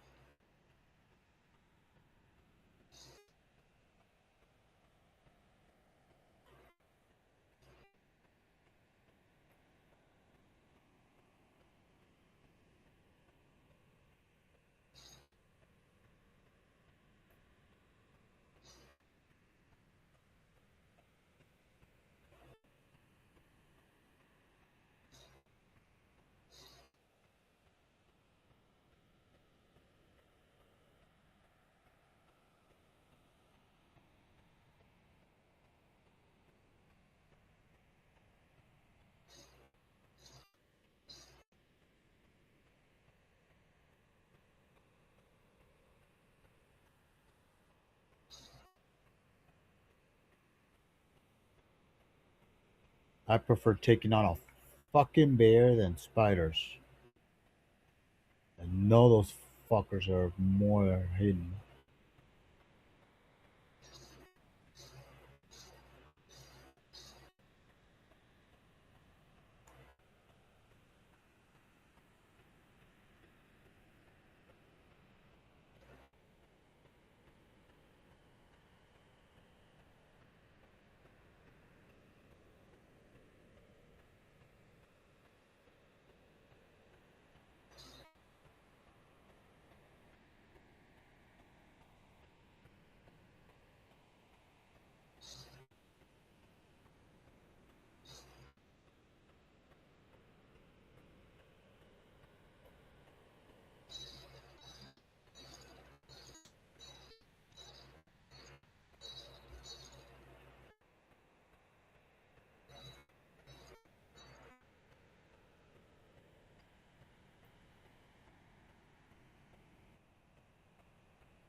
That's the first time I died.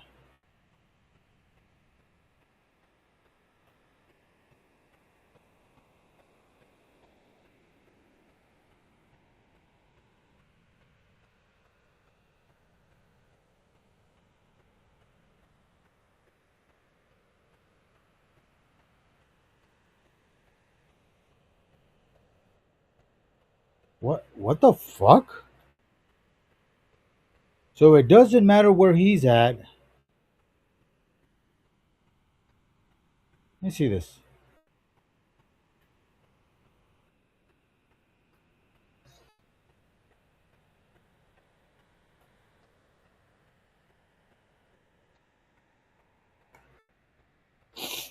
Ah,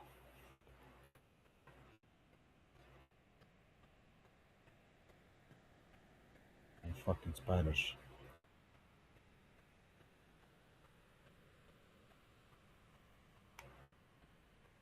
Watermelons.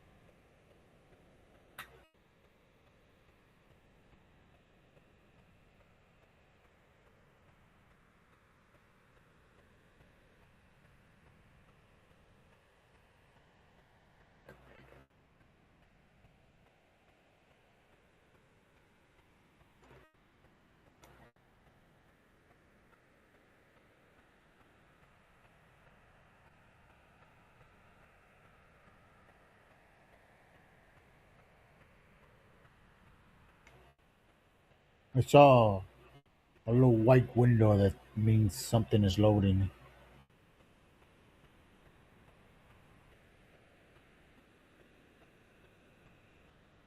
See the small hats?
Bro, did the lightning storm just the only it only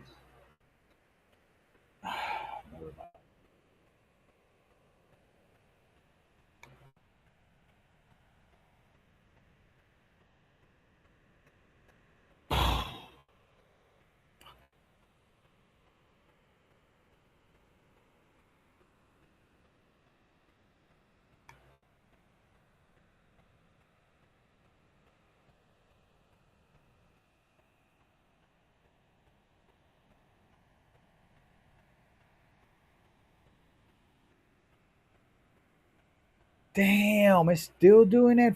Fuck.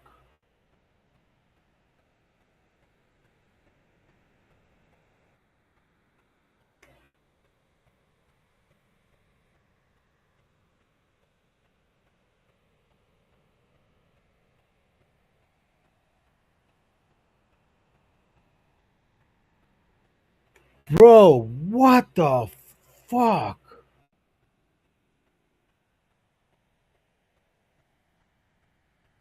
This is fucking bullshit. It literally only hit me.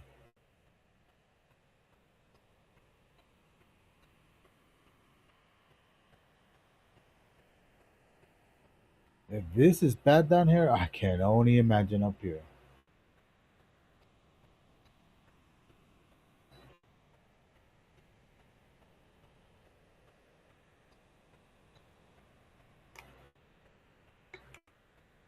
Fuck.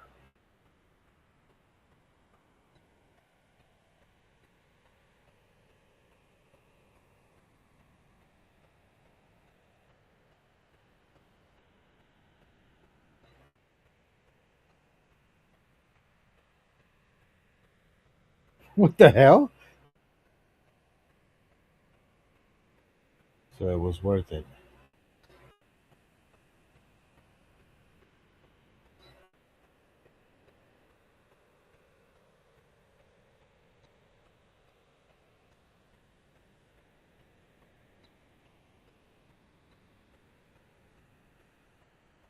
Whoa. Nothing happened to those things.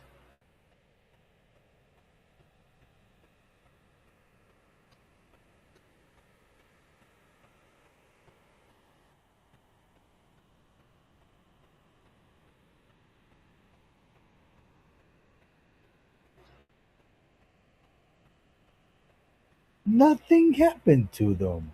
Whoa. We gotta go.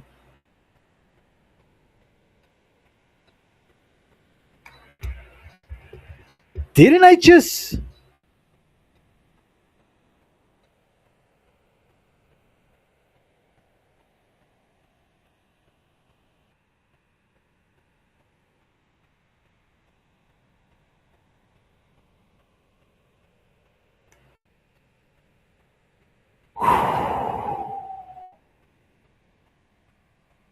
Oh, oh, oh, oh, oh, oh, oh.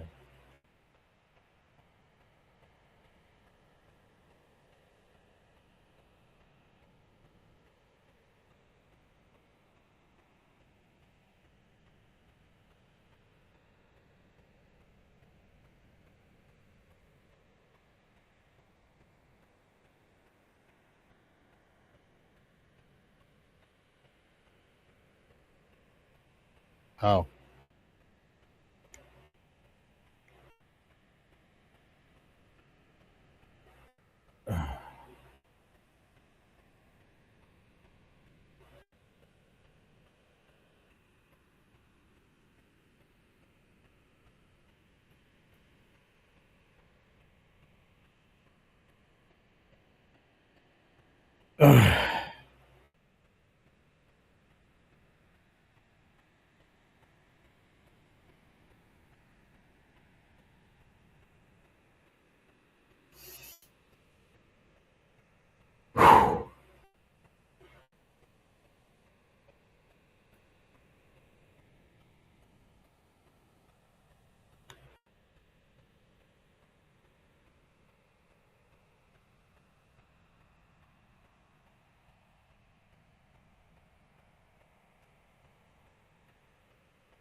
don't really need them right now.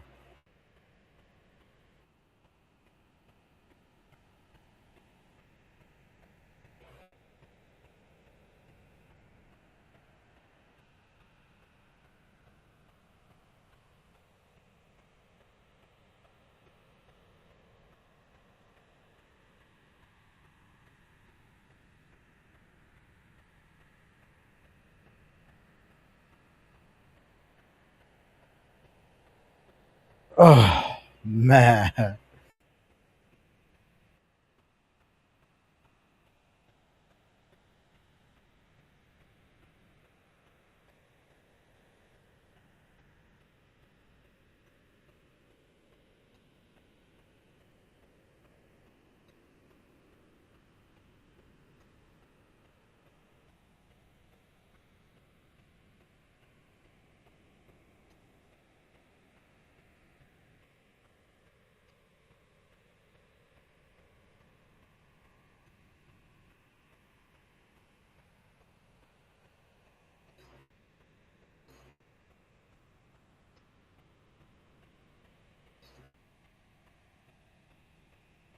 What the?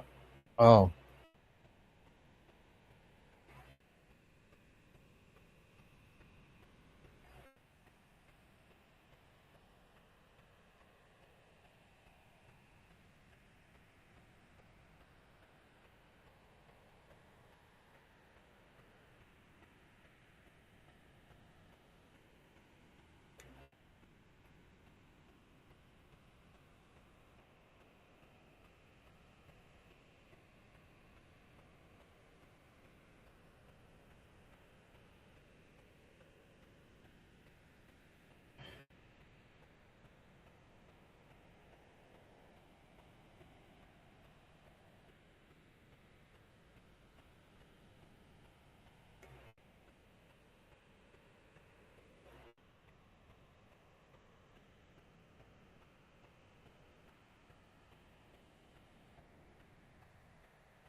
Hmm.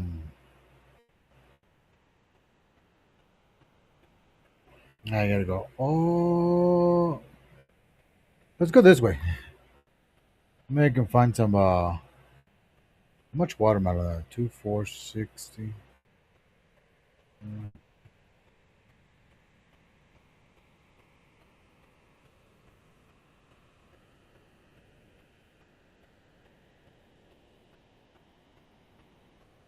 Man, I gotta go to sleep.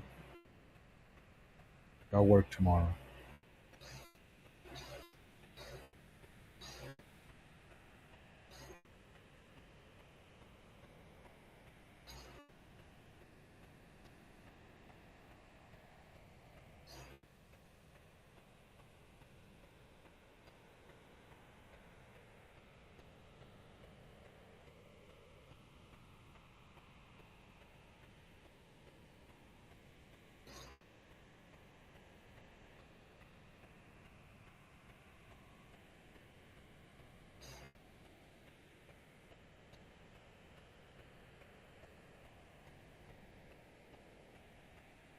Pumpkins. Yay.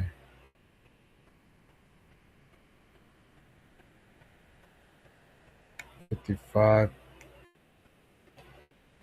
110 only. Fuck.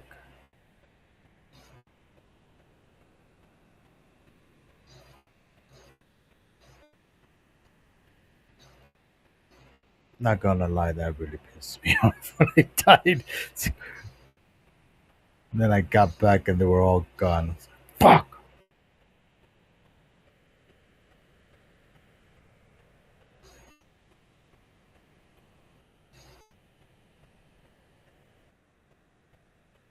Okay. Carrot.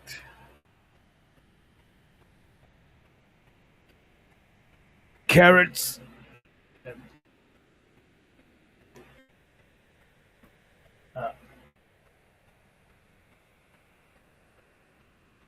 Have that.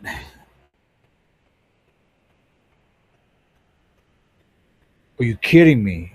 Oh my god, I'm fucking itchy.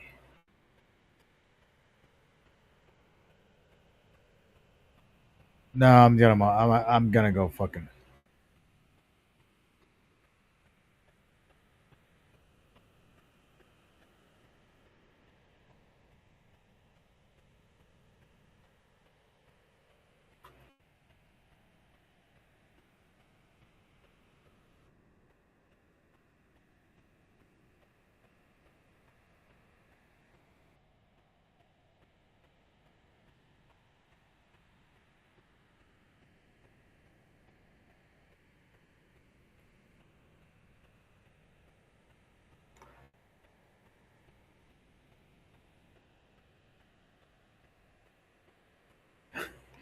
And if I didn't actually do the pumpkin and watermelons, I'll be like, where the hell could I find them? You know what I mean? Kiwi.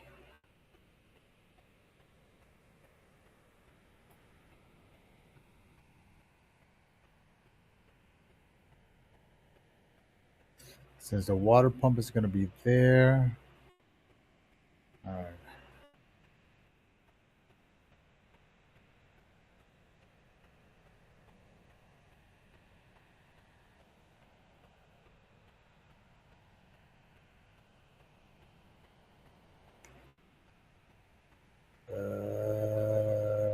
Gotta go take a piss again.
think I'm gonna call it. Just a few things that I want to check out real quick. It's supposed to be an hour and a half ago sleep.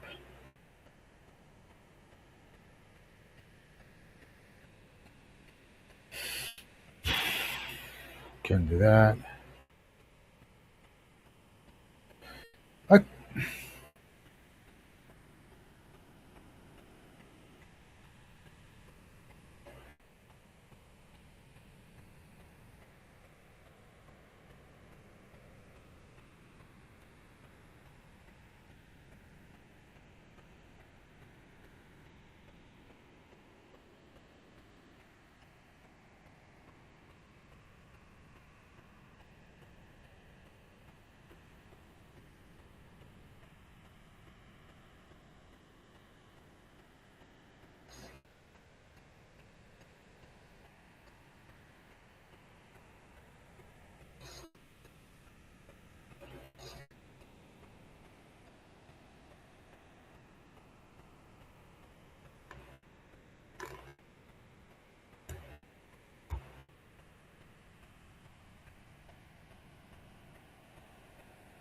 wait, run that by me again?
Whoa, tough cookie.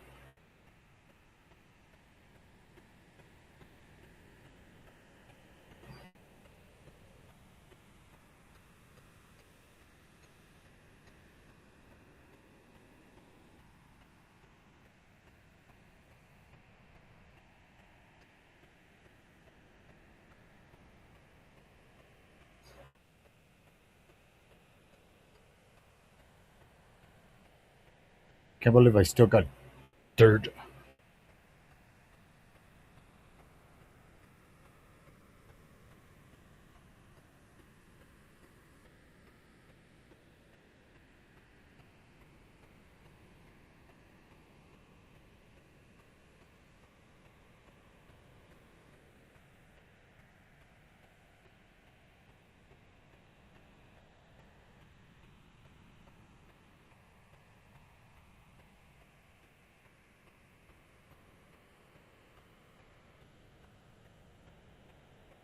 fuck.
Hmm.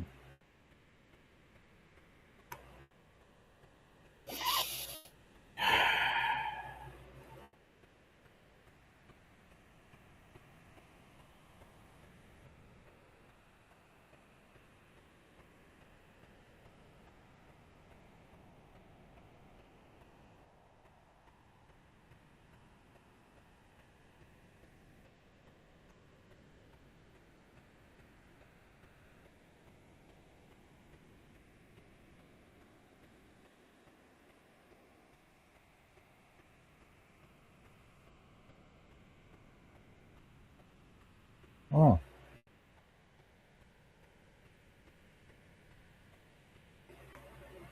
huh?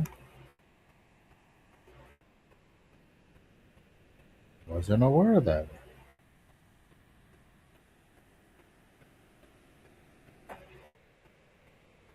Good point.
Still?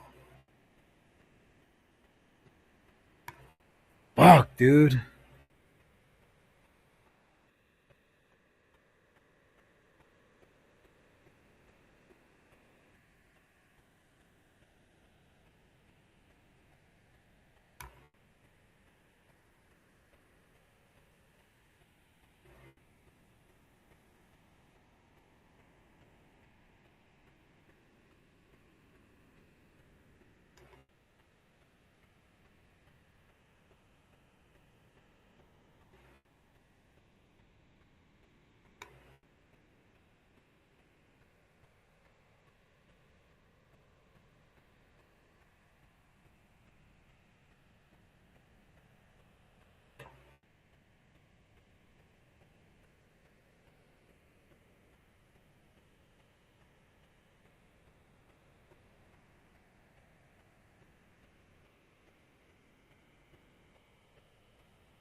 I forgot I'm in another planet.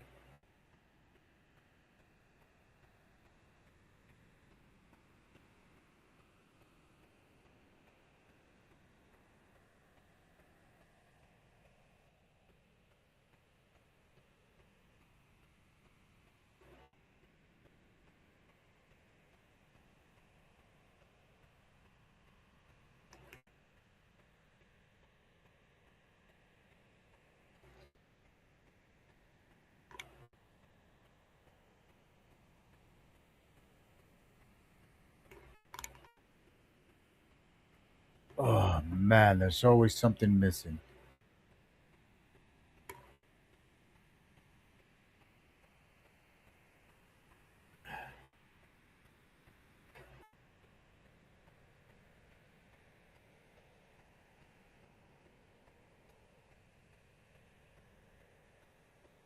Is it me or am I being surrounded by wildlife?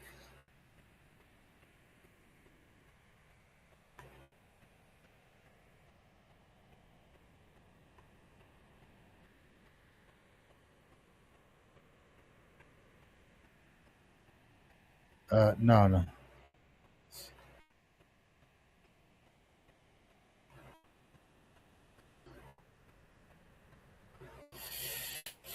Okie dokie.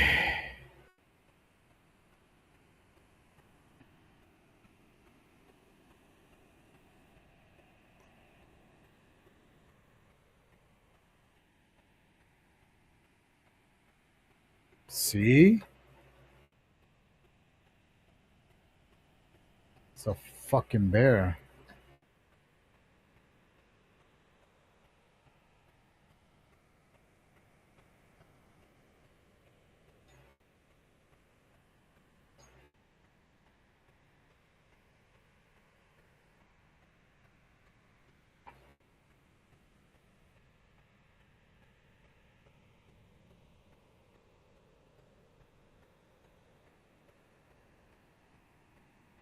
Lightning storm. Again.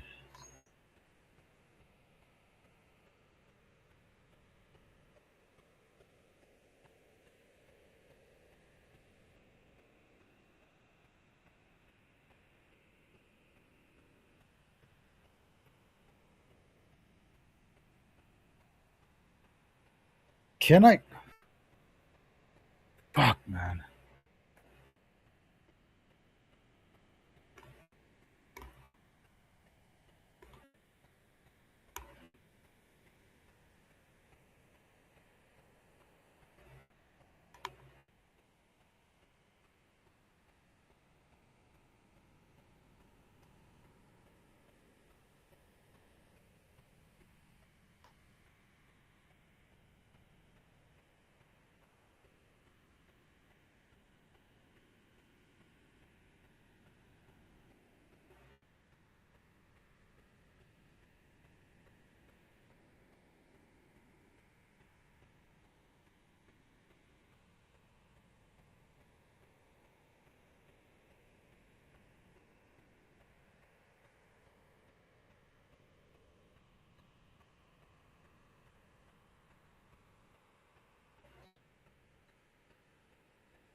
Nothing happens to these ones.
Damn.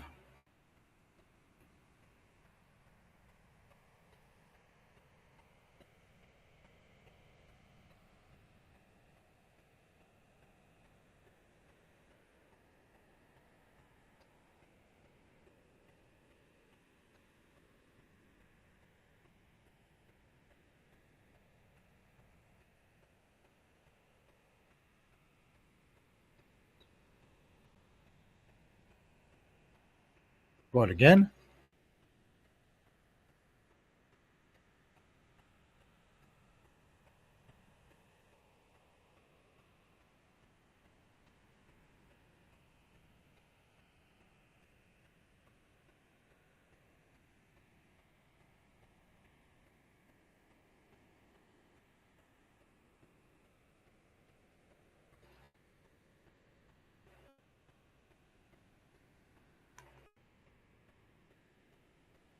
Found a bunch of carrots, but now I need pumpkins and watermelons.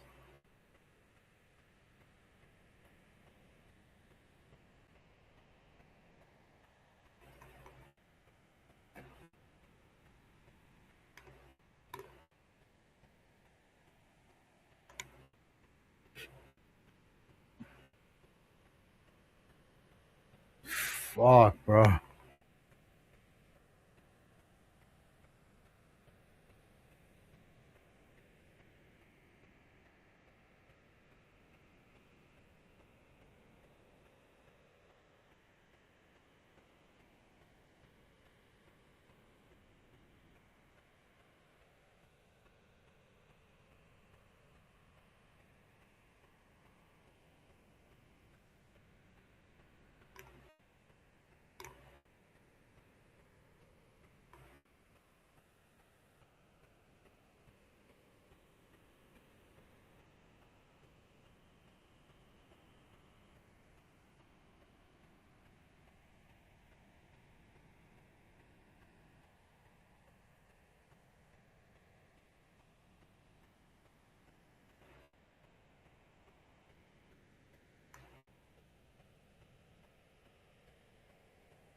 Okay.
Okay.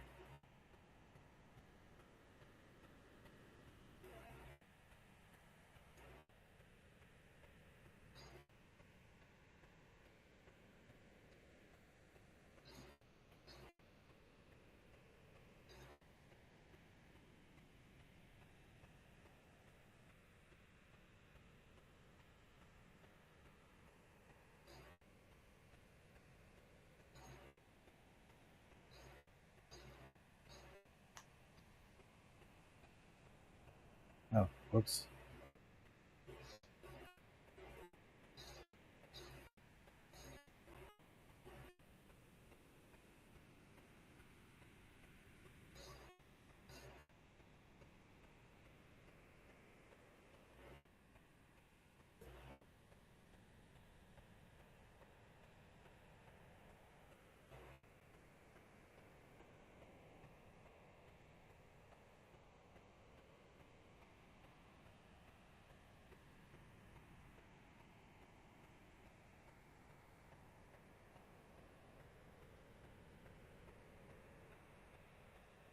Okay.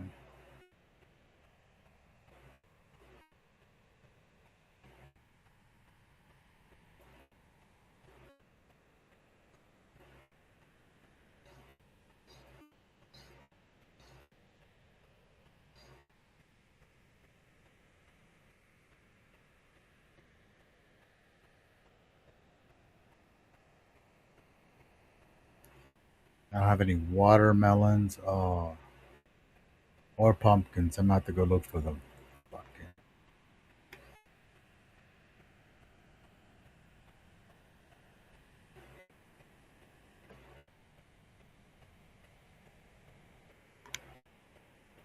I do have pumpkin.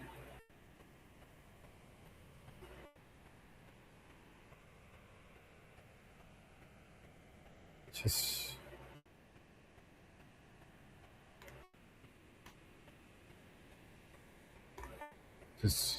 that's cool.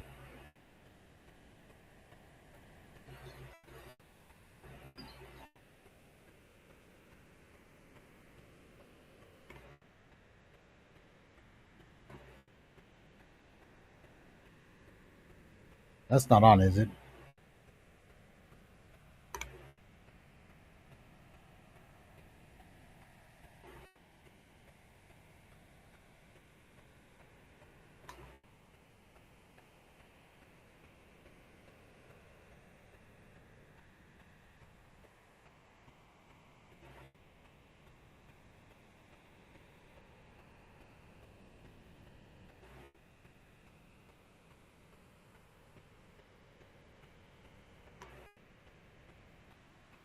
I'm stuck. So I get the wire and I gotta get the plate. Got to get the freaking lightning catcher. That's 3. And I don't know what else. I'm going to bed. The problem is this. I'm not fucking sleepy. That's a bad habit that I've actually gotten.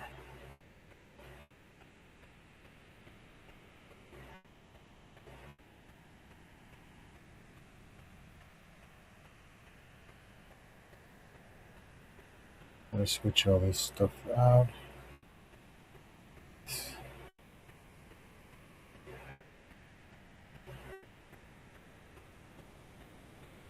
Alright.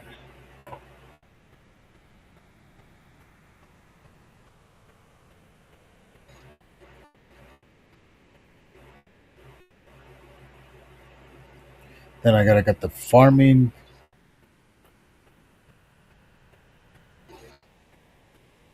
I got a lot of things to do with farming, so I can get a mount.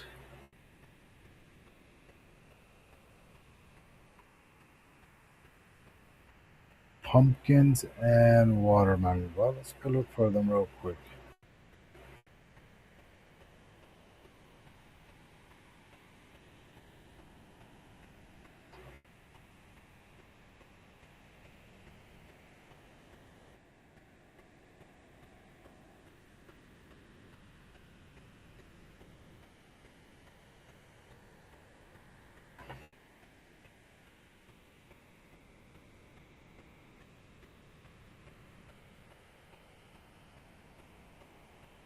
Pumpkins? Hell yeah.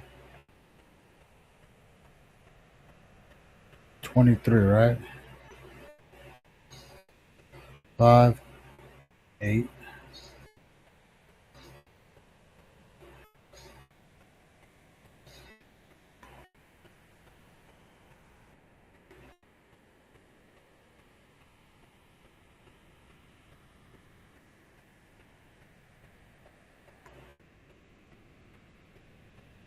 That's silica.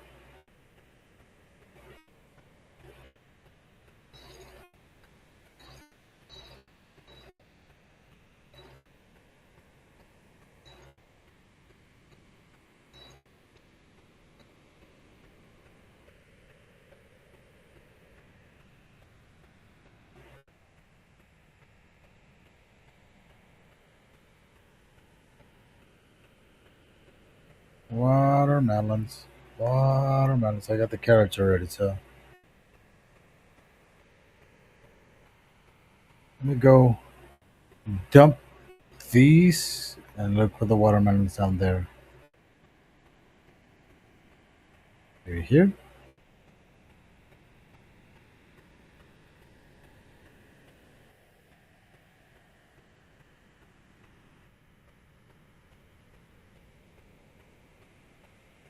Come in.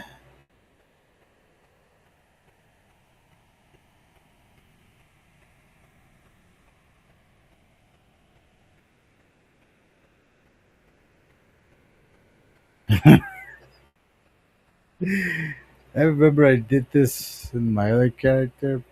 Bro. The only reason why I didn't go crazy is because I was actually working.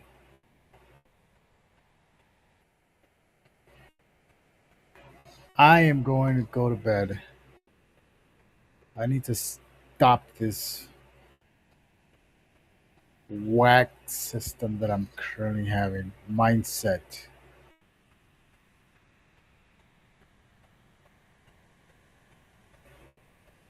Fixed mindset or what's the other one? I need to get out of that fixed mindset. Oh, I could sleep. It's okay. It's home office. I can stay up. Even if I stay up, I am going to be waking up tomorrow.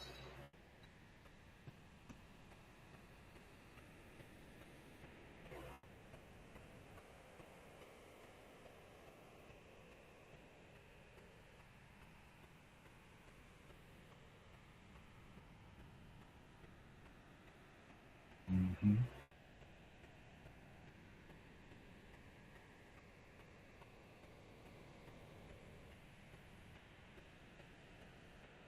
Oh, heck yeah.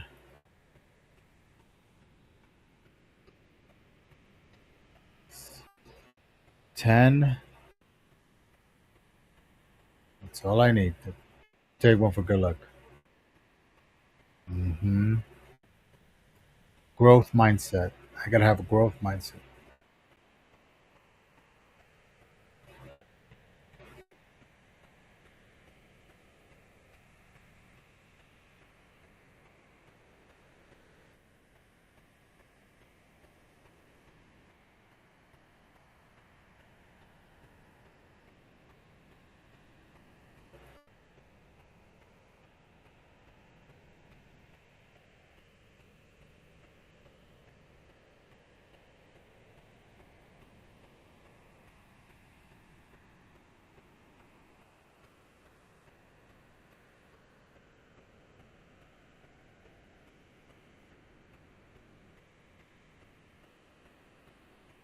Oh, heck yeah.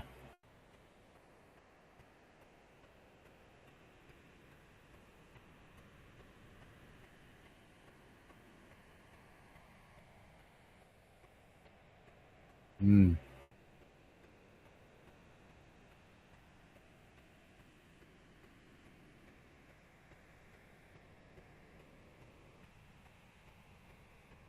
Hmm. That's me. I felt that 2 years ago, like that.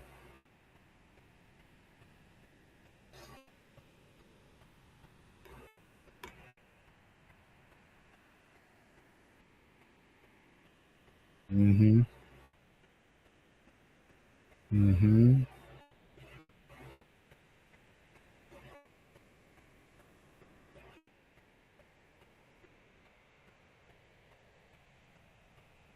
Actually, I've been included. I have someone that says no.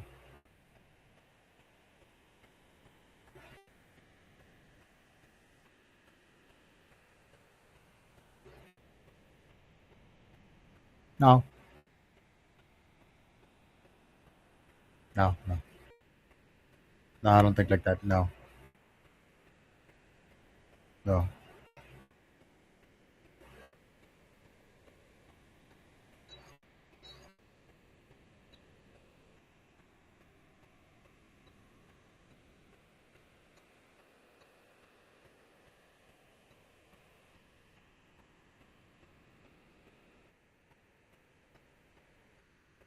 No.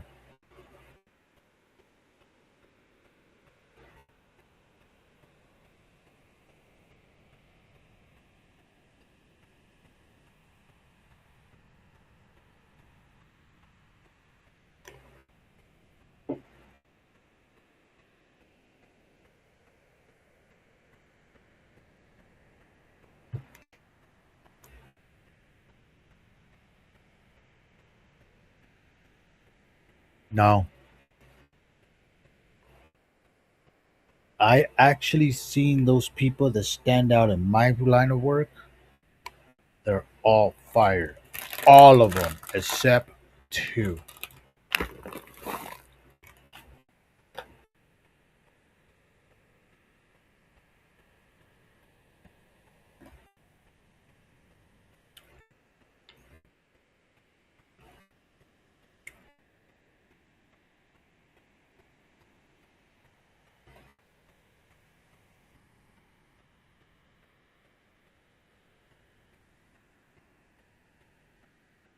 I used to think of that.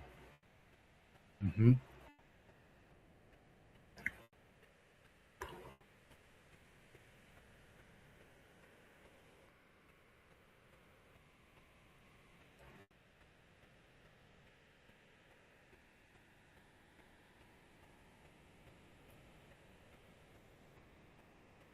Wait.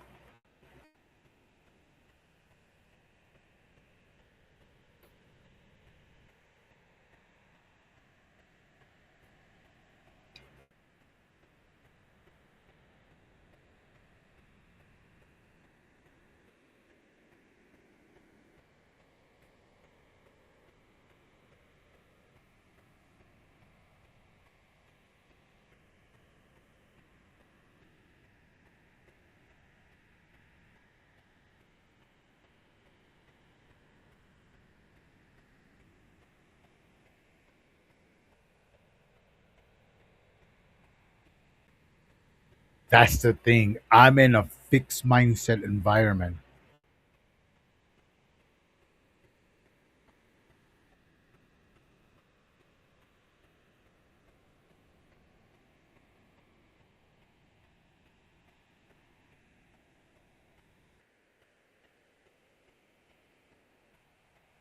Hmm.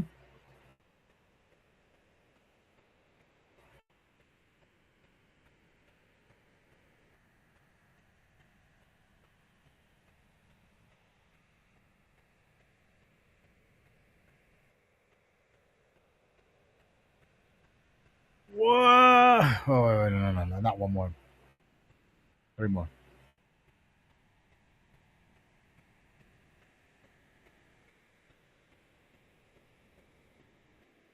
Mm. Ooh.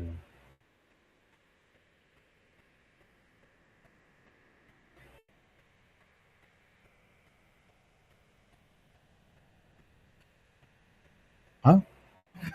Huh?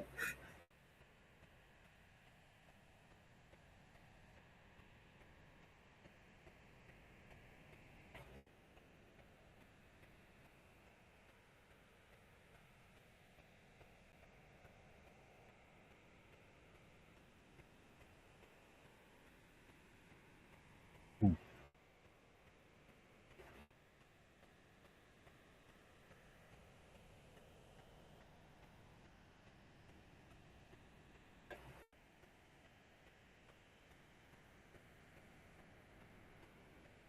What the hell?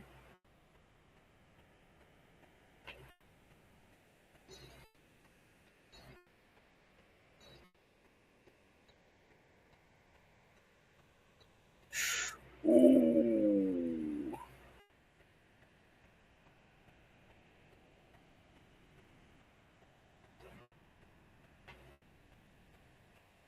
Mm.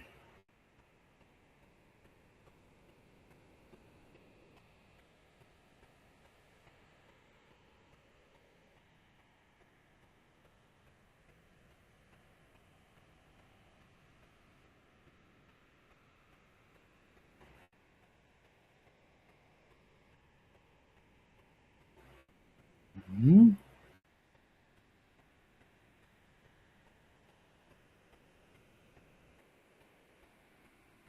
What the hell is that?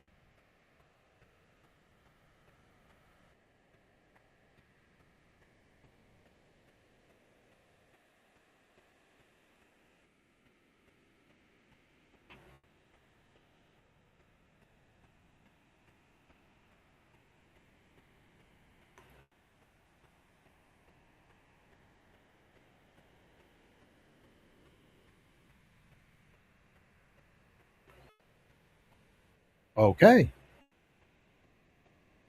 Oh, sorry. It's a habit.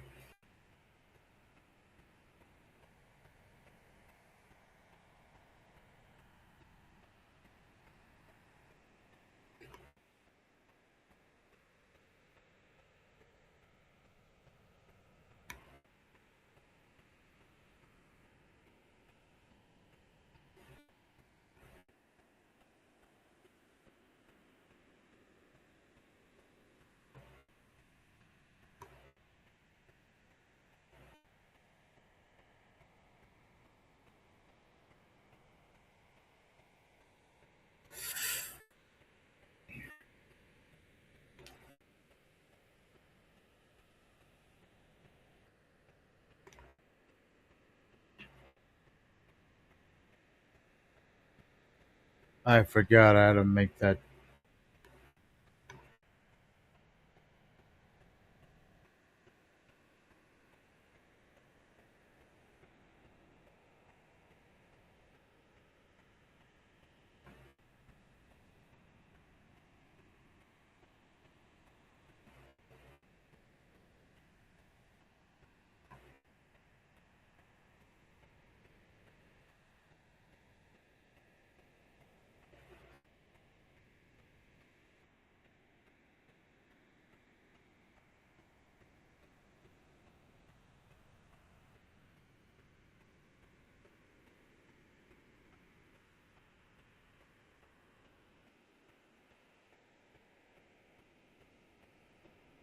I refused.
toy. Goy.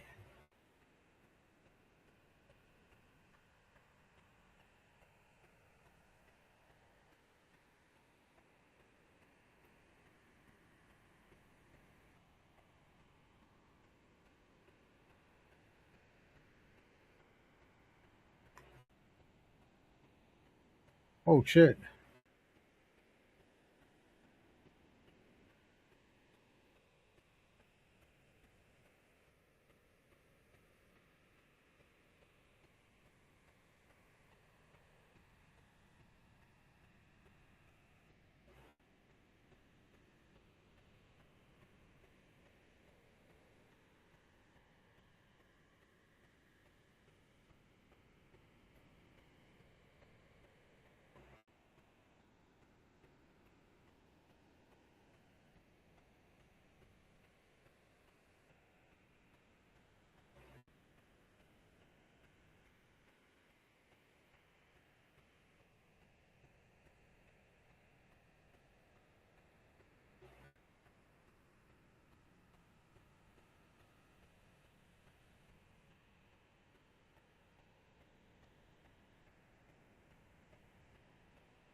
Or gaming. I don't know how to make wool. I got spider silk though.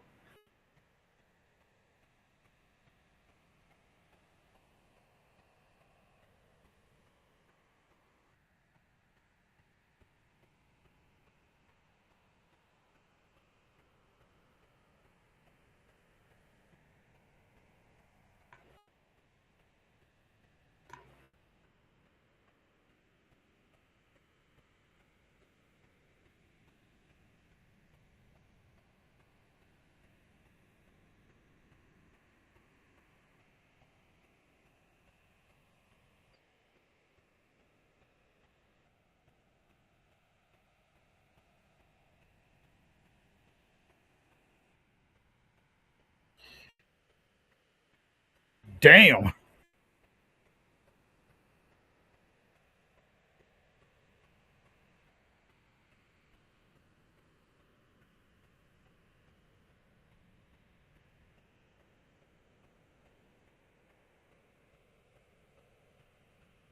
What the hell is she worrying about? Three more. Got it.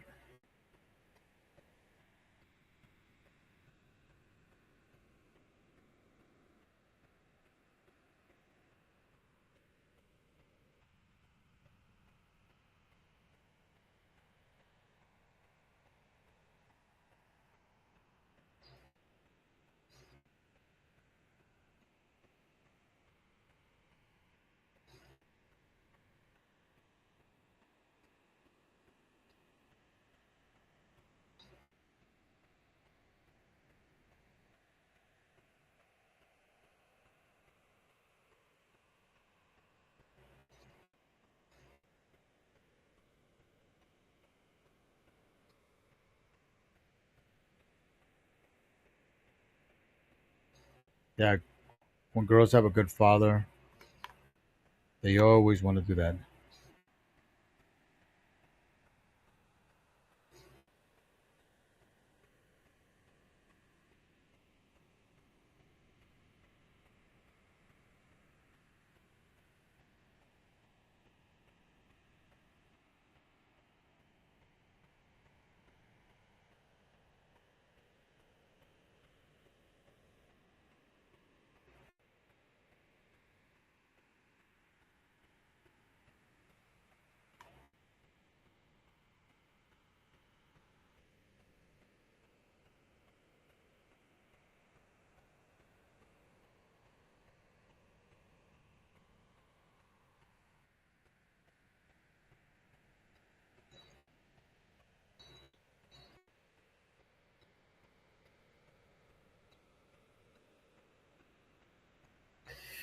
just what I wanted to do before I actually hit pay.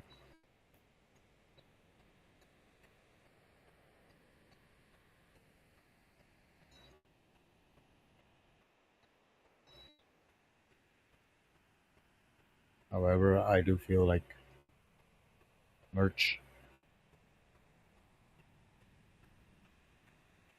However, I believe the hunting shipment is going to be way different.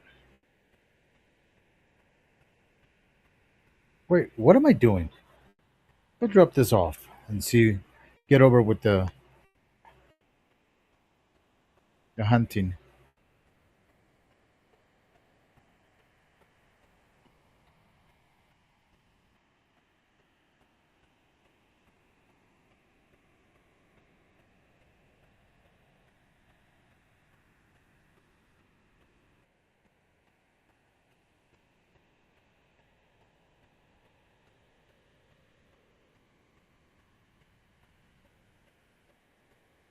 I should build a bridge. I should build a bridge.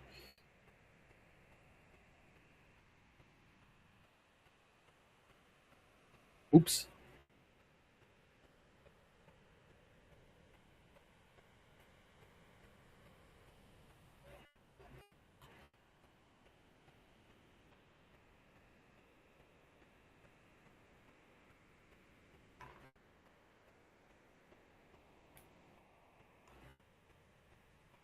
Yes, I have to learn how to control my anger. 89%.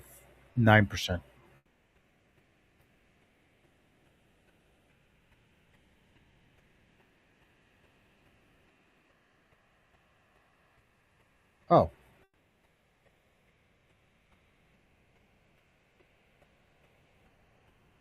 um,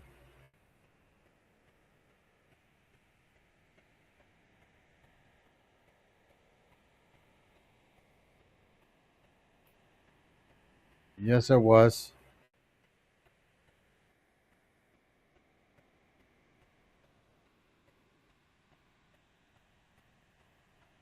Did something drop?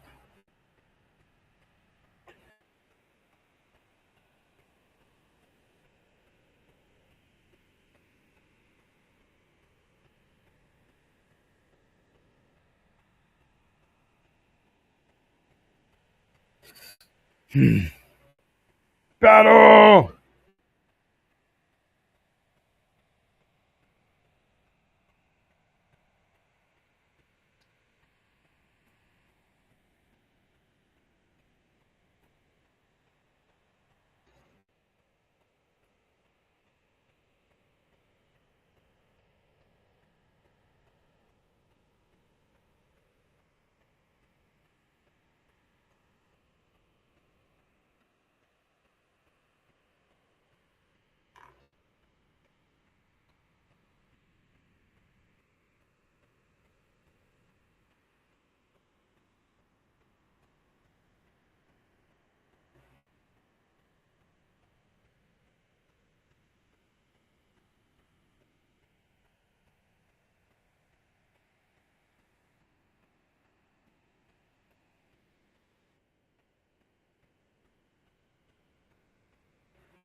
6 now. I'm jamming.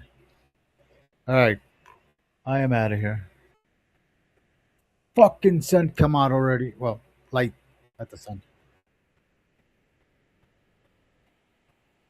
I'll be back later today, around maybe 4 in the afternoon. Stream for an hour.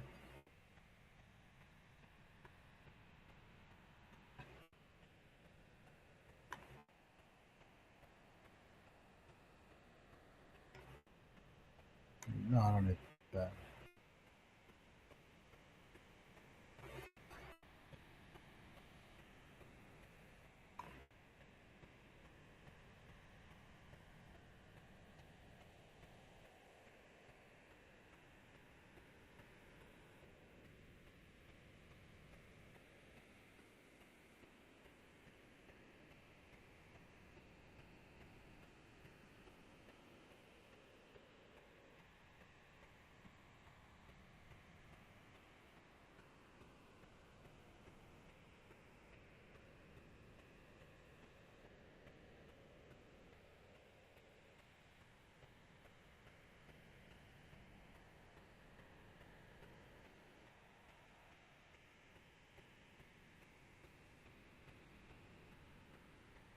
Whoa. Whoa.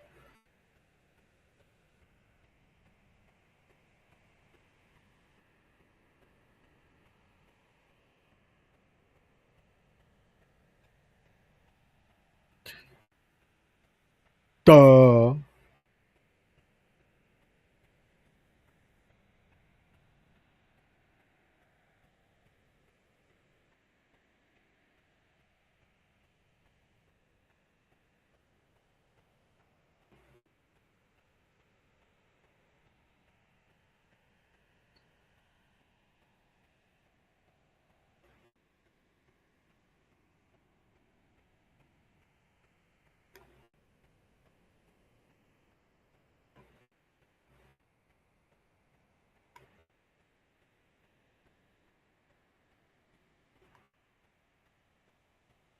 What the hell was that?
All right, I am done.